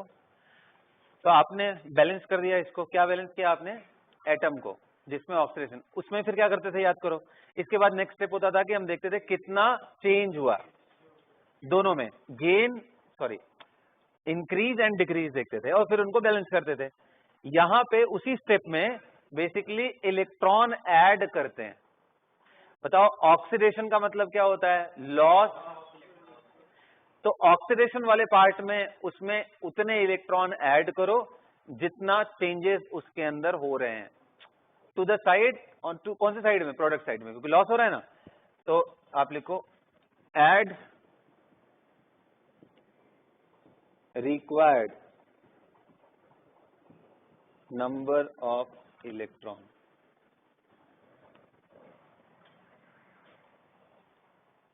required number of electron as per loss or gain, means समझ गए होगे मैं क्या बोलना चाह रहा हूं। लॉस और गेन ऑफ इलेक्ट्रॉन, जितना जो भी हो रहा है वो कैसे मालूम चलेगा, ऑक्सीडेशन नंबर। जैसे मान लो कहीं पे ऑक्सीडेशन नंबर रिएक्टेंट का 2 है, प्रोडक्ट का जाकर के 7 हो गया, तो कितने का लॉस हुआ, 5, तो आप 5 को प्रोडक्ट की साइड में लिखोगे, +5 इलेक्ट्रॉन प्रोडक्ट साइड में।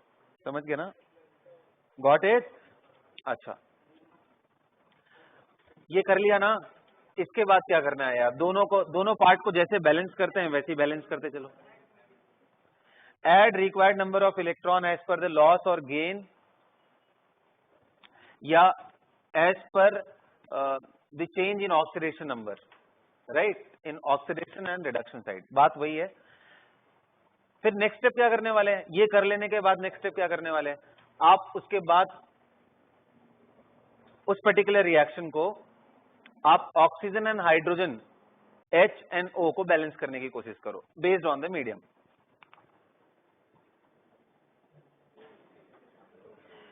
या फिर मेरे ख्याल से लास्ट स्टेप में ही इसको करे तो बेटर है।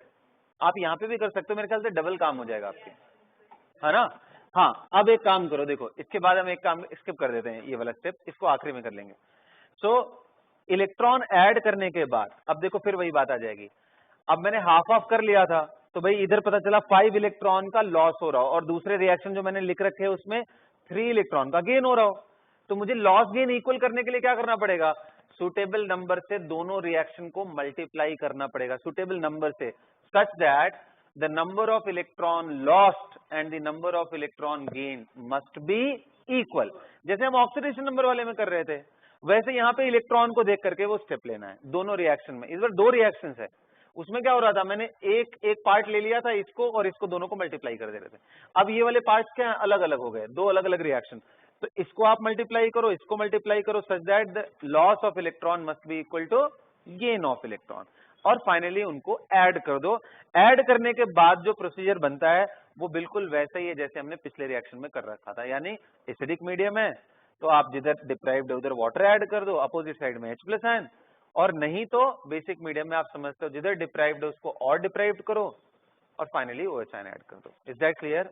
तो नेक्स्ट स्टेप लिखो, सेम ही है, बस वो लिखने का फर्क है, बस वो और कुछ नहीं है, रिप्रेजेंटेशन का फर्क है बस। लिखो multiply both half reactions, multiply both half reaction, multiply both half reaction. कैसे मल्टीप्लाई करना है बच्चों, हाँ, so as to balance loss of electron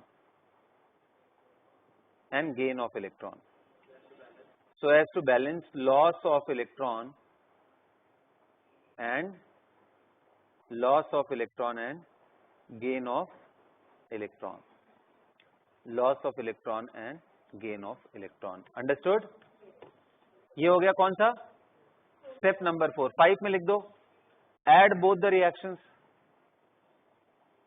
add both the reactions, मतलब अब both the half reactions I am trying to tell you, oxidation and reduction लिख दो, add both the half reactions, लिख लिया।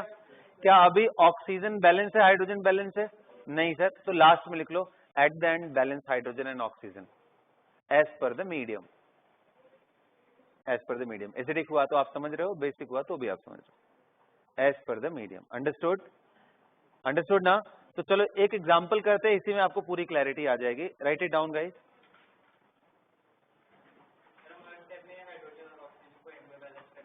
हाँ, उन पे ध्यान मत दो, हाँ उन पे ध्यान मत, लिखो रिएक्शन लिखो तो,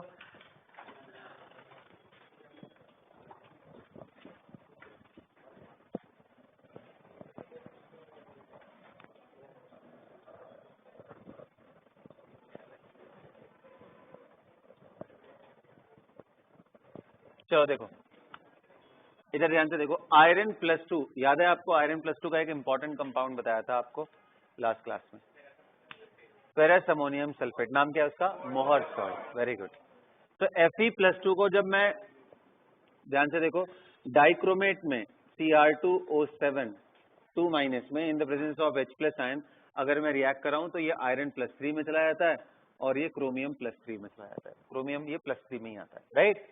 balance this reaction by half reaction method, right it down, balance this reaction by half reaction method. अपने से दिमाग लगाओ, ट्राई करो, फिर उसके बाद हम करते हैं जो भी आपको स्टेप समझ में आए।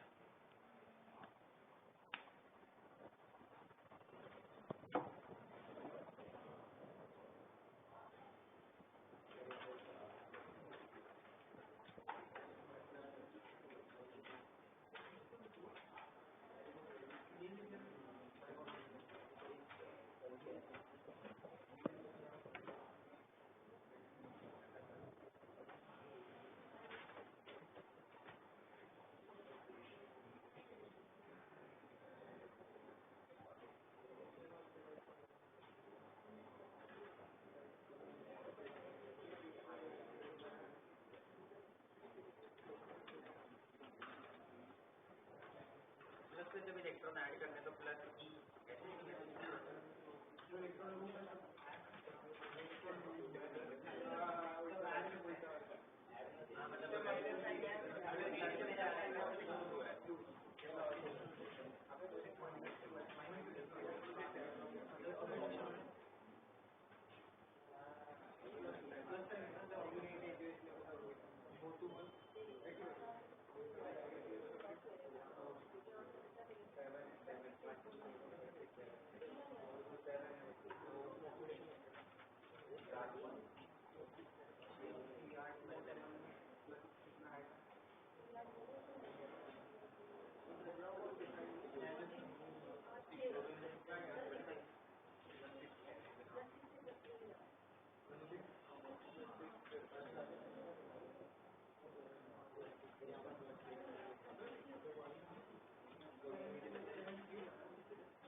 हो गया, हो गया। चलो भाई बताता हूँ, आज पहले स्टेप में ही प्रॉब्लम है भाई, उसके बाद तुम लोग कर लोगे। देखो पहले ऑक्सीडेशन पार्ट आइडेंटिफाई करो, कितने लोगों को समझ में आया ये ऑक्सीडेशन है सर और ये क्या है, रिडक्शन, ये समझ में आया। तो आपको क्या करना है, ऑक्सीडेशन हाफ ऐसे लिख लेना है, अलग से लिख लेना है, Fe2+ forming Fe3+। Next step क्या मैंने बोला था, ये ऑक्सीडेशन हाफ रिडक्शन हाफ लिख लूंगा,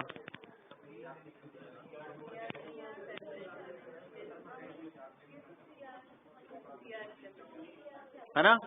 नेक्स्ट स्टेप क्या बोला था मैंने, एटम को बैलेंस करो जिसमें चेंजेस हो रहे हैं, बच्चों ध्यान दो।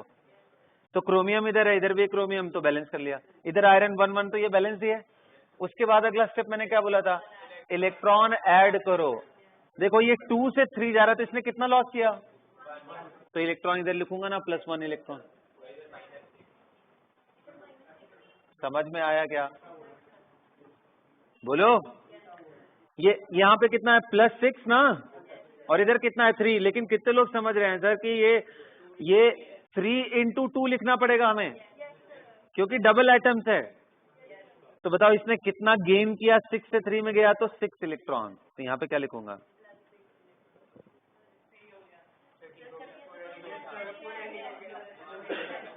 Got that? बस अगर इतनी चीज आप डिकोड कर लिए तो अब कुछ बचा ही नहीं आयन इलेक्ट्रॉन मेथड में।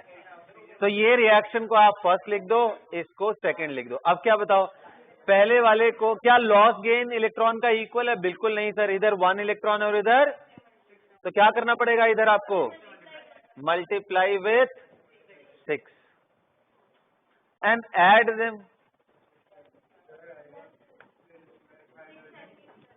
अब देखो ऐसा क्यों करते पता है, इलेक्ट्रॉन 6 इधर है 6 इधर है, वो गायब हो जाएगा। यही करना होता है, इलेक्ट्रॉन दिखना नहीं चाहिए लास्ट में, ये इंपॉर्टेंट चीज है। तो यहाँ पे कितना आएगा बेटा, 6Fe2 प्लस Cr2O7 2 माइनस, बोलो, फॉर्मिंग 6Fe3 प्लस 2Cr। हो गया बच्चों। अब इस रिएक्शन में लास्ट स्टेप वही आप कर दो, कौन सा वाला, ऑक्सीजन की बैलेंसिंग। कौन सा मीडियम है, एसिडिक। तो एसिडिक मीडियम है तो आप देख लो भाई, इधर ऑक्सीजन है ही नहीं, इधर कितना है 7, तो इधर क्या करो 7H2 और इधर क्या करो, that's it, over and out. कितना सिंपल था, बस आपको ये ब्रेक करके ये फैंसी तरीके से लिखने आना चाहिए, बस और कुछ है ही नहीं। वो जो लॉस गेन आप डायरेक्ट देख रहे थे उसी की जगह यहाँ इलेक्ट्रॉन लिखना है बस। अंडरस्टूड ना? क्या और कोई क्वेश्चन कराने की जरूरत है इस पे? नहीं ना? बाकी और तुम ट्राई कर लेना, जितने भी हमने अभी तक कराए हैं उनको आप इस मेथड से ट्राई कर लेना। बस देखना कोई डिफिकल्टी आ रही हो तो do let me know, I will solve that. Okay, तो बैलेंसिंग ओवर हो गया पूरी तरीके से। हाँ, अब हेडिंग डालो, last topic of the day which is हाँ, equivalent weight and N factor. Heading डालो,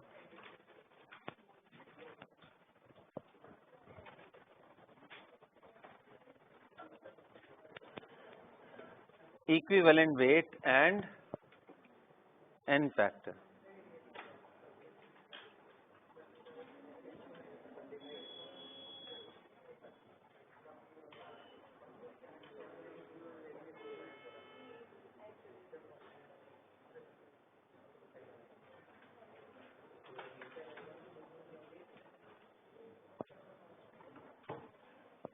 नोटेड?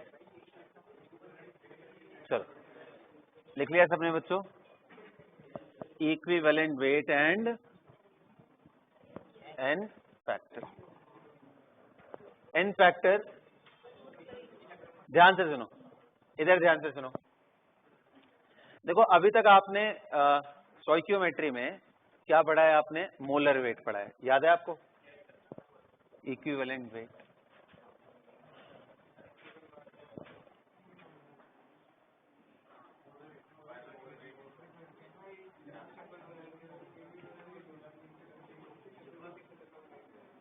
बेटा इस एन फैक्टर को वैलेंसी फैक्टर भी बोलते हैं, है ना? आपने मोलर वेट के बारे में पढ़ा है, मॉलिक्यूलर वेट के बारे में पढ़ा है स्टोइकियोमेट्री में। जैसे मैं बोल दूं बेटा कि ये बताओ H2SO4 का मोलर वेट कितना होगा, तो आप बोलोगे सर उसमें क्या है, हाइड्रोजन का 2, सल्फर का 32, ऑक्सीजन का 16 × 4, ये मिला दो तो 98 पहुंच जाएगा। यही होता है ना? हाँ, इक्विवेलेंट वेट डिफाइन ऐसे करते हैं,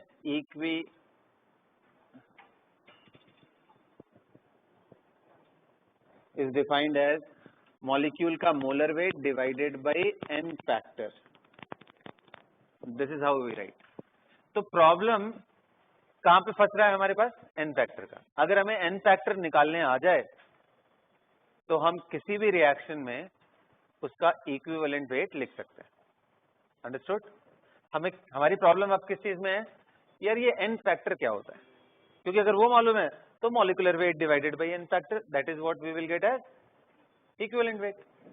अब इसको डिफाइन करते हैं होता क्या है, पहले वो समझ लेते हैं, फिर n फैक्टर को हम देखने की कोशिश करेंगे। तो कैसे डिफाइन करते हैं बेटा, equivalent weight of any compound और एनी केमिकल, लिखो इक्विवेलेंट वेट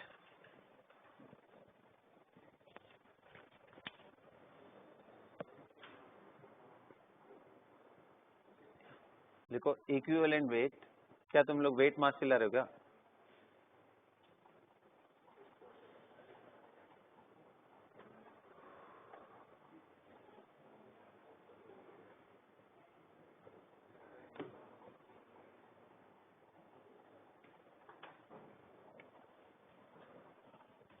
लिखो equivalent weight of any compound, हाँ, ऑफ एनी कंपाउंड और any chemical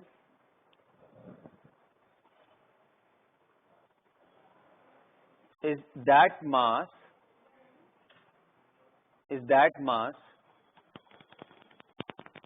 which will combine or displace,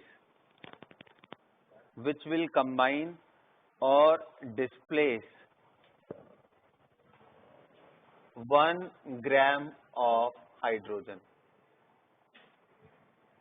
या तो 1 ग्राम ऑफ हाइड्रोजन से कंबाइन कर ले या तो उसको डिस्प्लेस कर दे, समझ गए? और ये मैंने हाइड्रोजन के साथ किया, ऑक्सीजन के साथ करना हो तो ऑक्सीजन के 8 ग्राम से कंबाइन कर ले या उसको डिस्प्लेस कर दे। लिखो और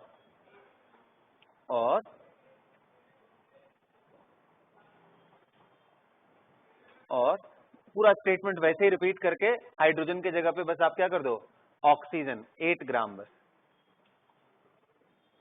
और विच कैन कंबाइन और डिस्प्लेस 8 ग्राम ऑफ ऑक्सीजन। समझ गए? बोलो। और करके लिख सकते हो 35.5 gram of chlorine.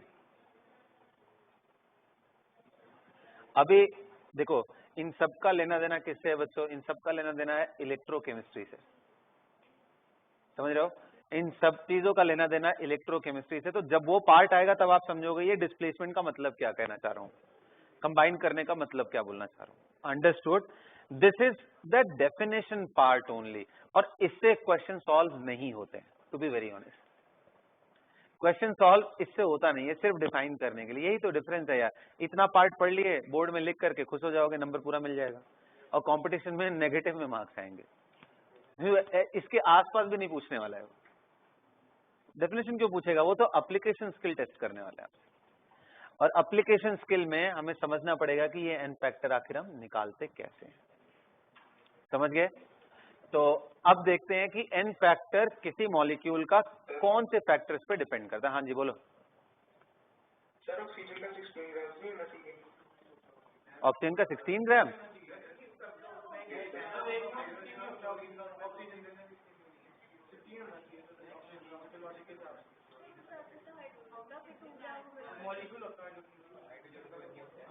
Eight gram ही होता है, चुपचाप लिख लो, ज्यादा बकवास नहीं करो तुम।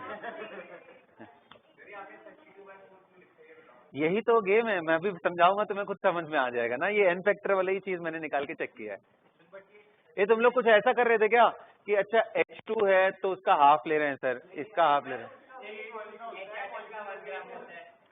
अच्छा एक क्लोरीन का 35.5 ग्राम, यही सोच रहे हो ना?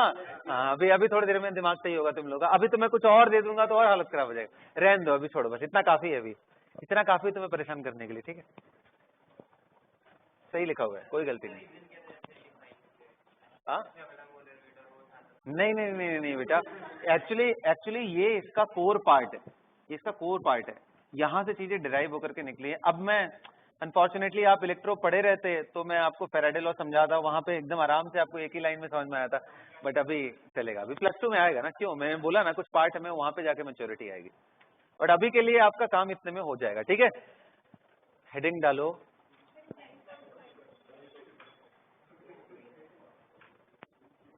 अब हमारा हेडिंग कहाँ शिफ्ट होने वाला है? N factor, N factor. हाँ हाँ हाँ बिल्कुल बिल्कुल, वहां पे सिर्फ एक चीज को बताया था, बिल्कुल। मिटा दूं इसको?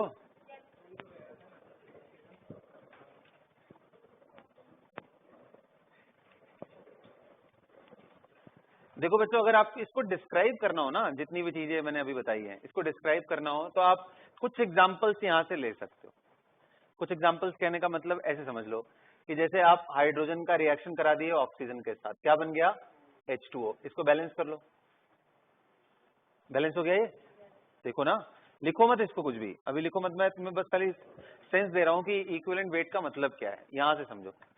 अब मैंने क्या बोला, इसके 1 ग्राम से अगर इसका आपको इक्विवेलेंट वेट मालूम करना है तो इसका equivalent weight is the weight which will react with 1 gram of hydrogen. या तो कंबाइन करे या डिस्प्लेस करे। आप बताओ, इसका 1 मोल, इसका 1 मोल हाइड्रोजन के कितने मोल से रिएक्ट कर रहा है? 2 मोल। 2 मोल का वेट कितना है मोटू? जल्दी बताओ, 2 मोल का वेट कितना है रे? जल्दी बोलो ना यार। 2 ग्राम कहाँ से? 4 ग्राम ना रे, H2 है ना। तो 4 ग्राम के साथ रिएक्ट कर रहा है इसका कितना ग्राम? 1 मोल। 1 मोल मतलब 32 gram. Very good. So 4 gram hydrogen से कंबाइन कर रहा है ऑक्सीजन का 32 ग्राम ऑफ ऑक्सीजन। समझ गए? तो मैंने क्या बोला था, इक्विवेलेंट वेट किसी भी सब्सटेंस का कौन सा वेट है? जो हाइड्रोजन के 1 ग्राम से कंबाइन करे। तो बताओ रे, 4 ग्राम से इसका 32 कंबाइन कर रहा है, तो 1 ग्राम से कितना कम? अब समझ में आया 4 कहां से लेके आ रहा था मैं?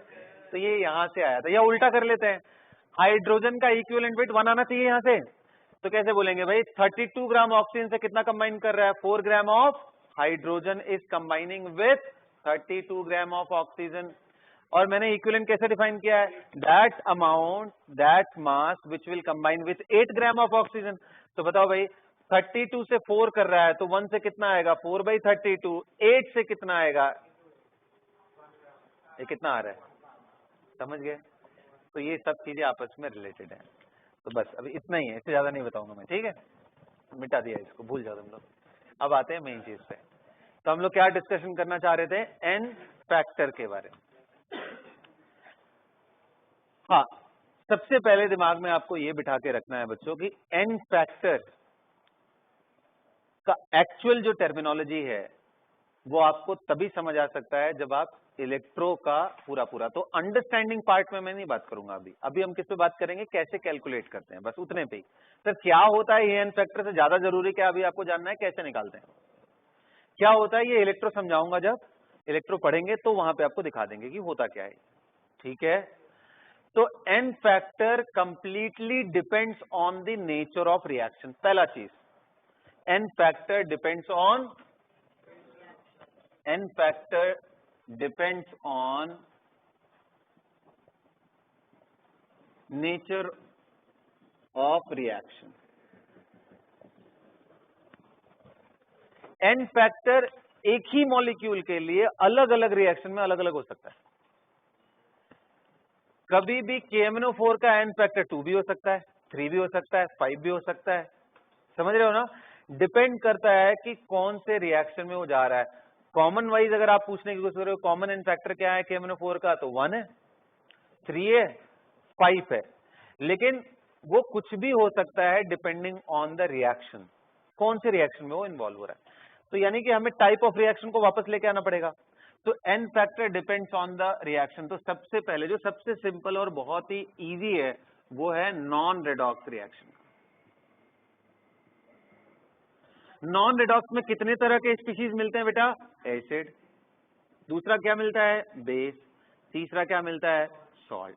इनके लिए एन फैक्टर बड़ा आसान है। N factor is equal to number of H+ ion per molecule that it can donate and acid can donate। कितना सिंपल है यार ये। देखो अगर मैं एग्जांपल पूछूं, एग्जांपल HCl का एन फैक्टर कितना होगा? 1 सर, 1 मोल से 1 ही मोल आएगा। H2SO4 का एन फैक्टर कितना होगा बेटा? 2। बोलो यार। H3PO4 का एन फैक्टर कितना होगा? 3 ना। अरे H3PO3 का एन फैक्टर कितना होगा? 2। बड़ा गेम हो गया यहाँ पे, क्योंकि H3PO3 का स्ट्रक्चर कैसा होता है सर? उसमें 2 ही OH हैं, एक तो H है, ये निकलेगा ही नहीं, ये निकलता ही नहीं है। निकलते तो ये दोनों है, तो एसिडिक हाइड्रोजन जितने होंगे वही। समझ में आया क्या? ये मैंने पहले भी आपको डिस्कस किया हुआ है ड्यूरिंग कंसंट्रेशन टर्म्स। अंडरस्टूड? कितने H+, नॉर्मेलिटी जब मैं डिफाइन कर रहा था तो वहां ये फैक्टर आया था एन फैक्टर का। बट कोई बात नहीं, अब समझ में आ गया। बोलो, स्ट्रक्चर भी आप समझते हो ना यार तुम लोग? तो अब देख लो कितने H+ आयन निकाल सकता है वही है। यहाँ तक क्लियर है? बोलो। अच्छा, बेस के केस में क्या है? Number of OH minus per mole, number of mole of OH minus, या पर यूनिट आप लिख दो, पर यूनिट। एग्जाम्पल, अगर मुझे कैल्शियम हाइड्रोक्साइड का एन फैक्टर लिखना हो तो क्या लिखूंगा? 2। सोडियम हाइड्रोक्साइड का लिखना हो तो क्या लिखूंगा? 1। अच्छा, लास्ट में बात किसकी आती है बेटा? सॉल्ट की। तो सॉल्ट में मैं ले ले रहा हूं NaCl, फिर ले ले रहा हूं MgCl2, फिर ले ले रहा हूं Na3PO4, फिर ले ले रहा हूं Al2SO4 होल थ्राइस। ये सब लेकर के थोड़ा समझने की कोशिश करते हैं। तो बच्चों यहाँ पे एन फैक्टर 1 है, यहाँ 2 है, यहाँ 3 है, यहाँ 6 है। कुछ समझ आया क्या क्या हो रहा है? देखो, इसको आप ब्रेक करो। कैसे? NaCl को ब्रेक करोगे तो क्या मिलेगा? Na प्लस Cl में। तो बोलते हैं सॉल्ट के केस में या तो टोटल पॉजिटिव चार्ज देख लो या तो टोटल नेगेटिव चार्ज। वैसे अगर मैं बोलूं Al2SO4 होल थ्राइस को अगर मैं ब्रेक करूंगा तो क्या मिलने वाला है? 2Al + 3 and 3 sulphate ion. बोलो, बता टोटल पॉजिटिव चार्ज कितना है? पॉजिटिव कितना हुआ? 2 एल्यूमिनियम था और 1 एल्यूमिनियम पे कितना चार्ज? तो एन फैक्टर यही है। तो for salt it is equal to total amount of positive charge. अगर हम कैटायंस को अलग लिखे, एनायंस को अलग लिखे, तो टोटल पॉजिटिव चार्ज, क्योंकि सॉल्ट है तो जितना पॉजिटिव होगा उतना नेगेटिव पक्का ही होगा। तो कोई भी एक ले लो, या तो positive charge on the salt, और ये मैंने किसके लिए बता दिया? नॉन रेडॉक्स रिएक्शन में अगर कोई मॉलिक्यूल पार्टिसिपेट कर रहा हो तो।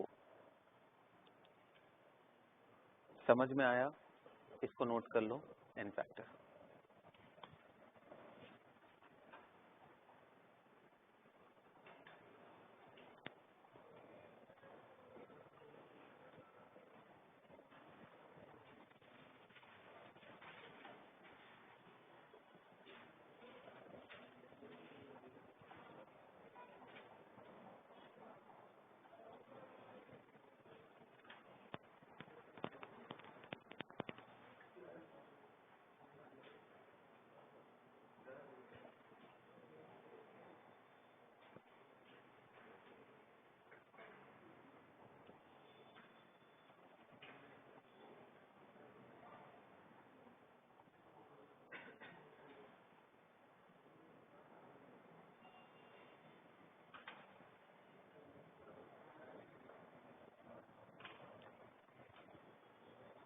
लिख लिया सबने?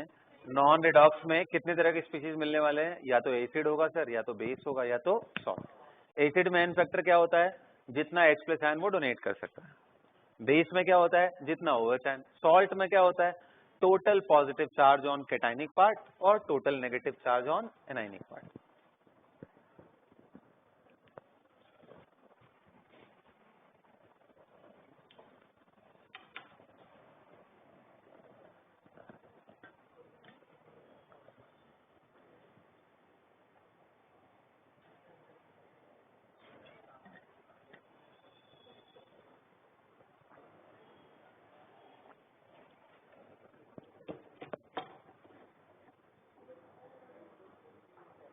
हाँ जी, बोलिए।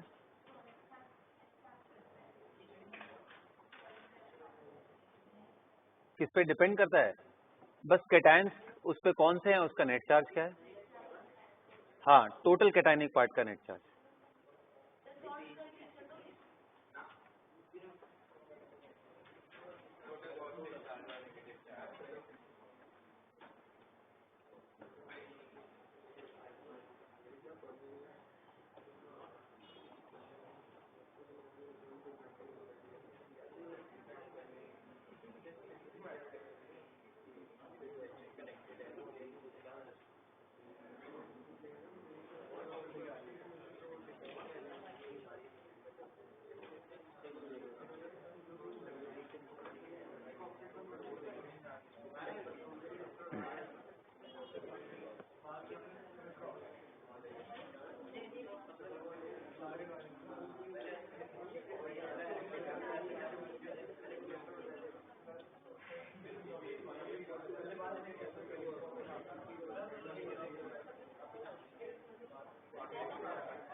Noted guys?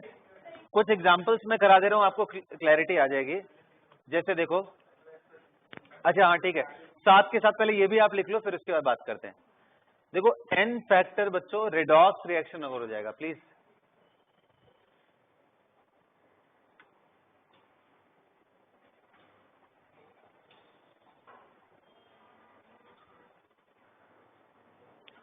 राइट, ये नोट कर लिया सबने।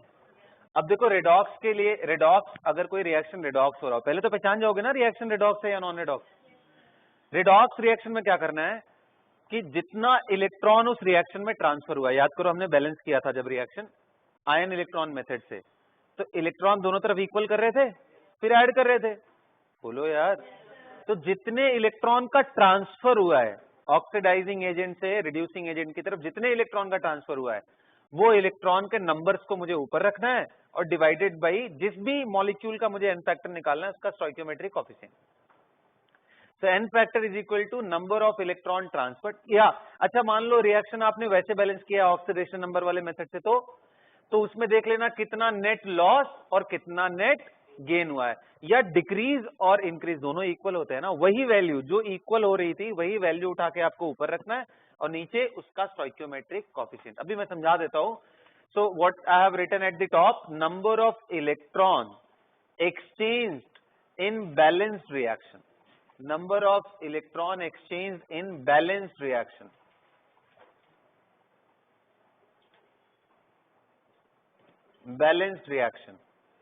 divided by the stoichiometric coefficient of the molecule, किसका, जिसका आप n फैक्टर निकालना चाहते हो। अंडरस्टूड? मैं इसके एक आधा एग्जांपल दे देता हूं, फिर वहीं से बात करते हैं। जैसे बताओ अभी लास्ट वाला मैंने क्या बैलेंस किया था, बताओ। नहीं, बैलेंसिंग जो किया था मैंने, Fe2 प्लस प्लस Cr2O7 और क्या मिल रहा है, Fe और Cr प्लस 3। बताओ बैलेंस करने के बाद क्या था, ये 6 Fe और ये बस ना, एंड इधर 14H प्लस था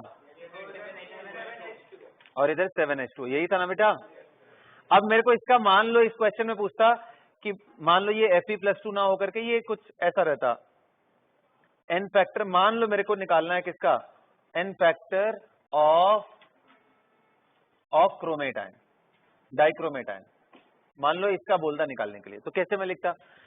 तो हमने देखा है कि नंबर ऑफ इलेक्ट्रॉन कितना एक्सचेंज हुआ है, तो भाई कितना एक्सचेंज हुआ है, यहां से देखो 2 से ये कितना गया 3, 1 मल्टीप्लाई बाई 6। अरे बाबा सुन तो लो, वो एक्सचेंज तो इक्वली होगा ना बैलेंस रिएक्शन में, इक्वल होगा या नहीं। तो फिर हम इधर से निकाले या इधर से निकाले एक ही बात है ना। अरे जितना लॉस अगर उतना ही गेन हो रहा है, तो मैं गेन पार्ट को देखूं या लॉस को देखूं, एक ही बात है। आप यहां से खुश हो जाओ, चलो 6 है, यहाँ कितना है 3 है, तो 3 इंटू 2 6 का हुआ ना चेंज। तो n factor will be equal to जितना एक्सचेंज हो रहा है इलेक्ट्रॉन का डिवाइडेड बाई इसका कोफिशिएंट कितना है यहाँ पे 1, तो एन फैक्टर कितना आ जाएगा 6। अंडरस्टूड? अच्छा मेरे को पूछना होता है बेटा बताओ एन फैक्टर आयरन +2 का कितना होगा, तो n factor of Fe2+ is equal to, तो कितने लोग बोल रहे हो कि सर टोटल एक्सचेंज तो सभी के लिए कॉमन ही है ना, कितना एक्सचेंज हुआ, वो 6 हुआ और डिवाइडेड बाई कोफिशिएंट कितना है, एन फैक्टर कितना आ गया 1। अरे अंडरस्टूड? अच्छा एन फैक्टर इस क्वेश्चन में अगर मैं पूछ लेता बेटा क्रोमियम +3 का बताओ, तो यहां पे देखो एक्सचेंज कितने का हुआ, हर बार एक्सचेंज तो वही 6 का होगा सर, वो तो लॉस और गेन इक्वल ही होता है ना, तो वो तो वही रखेंगे। डिवाइडेड कितना आ गया, ये आ गया। अच्छा मैं आपसे पूछता एन फैक्टर, इंटरेस्टिंगली ऐसे स्पीशीज का पूछ दूं जिसमें कोई ऑक्सीडेशन नंबर चेंज ही नहीं हो रहा, जैसे वाटर का, मैं पूछ नहीं बेटा क्यों 0, एन फैक्टर ऑफ वाटर बेटा again number of electron exchange in balance reaction लिखा है। मैंने ये तो नहीं ना बोला उसने कितना लॉस किया, मैंने क्या बोला है उस बैलेंस रिएक्शन में कितने इलेक्ट्रॉन एक्सचेंज हुए, कितने इलेक्ट्रॉन एक्सचेंज हुए थे 6 हुए थे, तो मैं लिखूंगा क्या 6 डिवाइडेड बाई इसका कोफिशिएंट कितना है 7, सो दिस विल बी 6/7। तो बेसिकली देखो यार एक फैक्टर इसमें बड़ा सिंपल सा है, वो इलेक्ट्रॉन कितने ट्रांसफर हुए वो पता कर लो, वो सबके लिए सेम रहेंगे, और जिसका आपको पता करना है एन फैक्टर, उसके स्टोइकियोमेट्रिक कोफिशिएंट से डिवाइड कर देना, बस इतना ही काम करना है। इसका निकालना था तो मैंने 6/6 कर दिया, ये 6/1 हो गया, ये 6/6 हो जाएगा, ये 6/2 हो जाएगा, और ये 6/, और H प्लस का निकालना हो तो 6/14। अंडरस्टूड? तो रेडॉक्स का आपको पूरा क्लियर हो गया, इनका भी पूरा क्लियर हो गया, बोलो। अब आपके लिए होमवर्क नंबर 2, ये जो Br2 से क्या बन रहा था, OH माइनस के प्रेजेंस में हीट करने से Br माइनस N था ना, इसमें आप N इक्विवेलेंट वेट या N factor and equivalent weight आपको सभी का निकालना है, Br2 का भी, Br माइनस का भी, BrO3 माइनस का भी, ये तीनों स्पीशीज का आपको घर पे जाके निकालना। करके आओगे, बोलो। और फिर इस पे हम लोग कल, मतलब अगले क्लास में हम लोग प्रैक्टिस करेंगे। एक सेशन में और दूंगा प्रैक्टिस के लिए, और मोस्टली हो सकता है उसी में हमारा स्टेट्स ऑफ मैटर भी स्टार्ट हो जाए, ठीक है। That's all for the class guys, you can now leave. Thank you, sir. Okay. Recording stopped.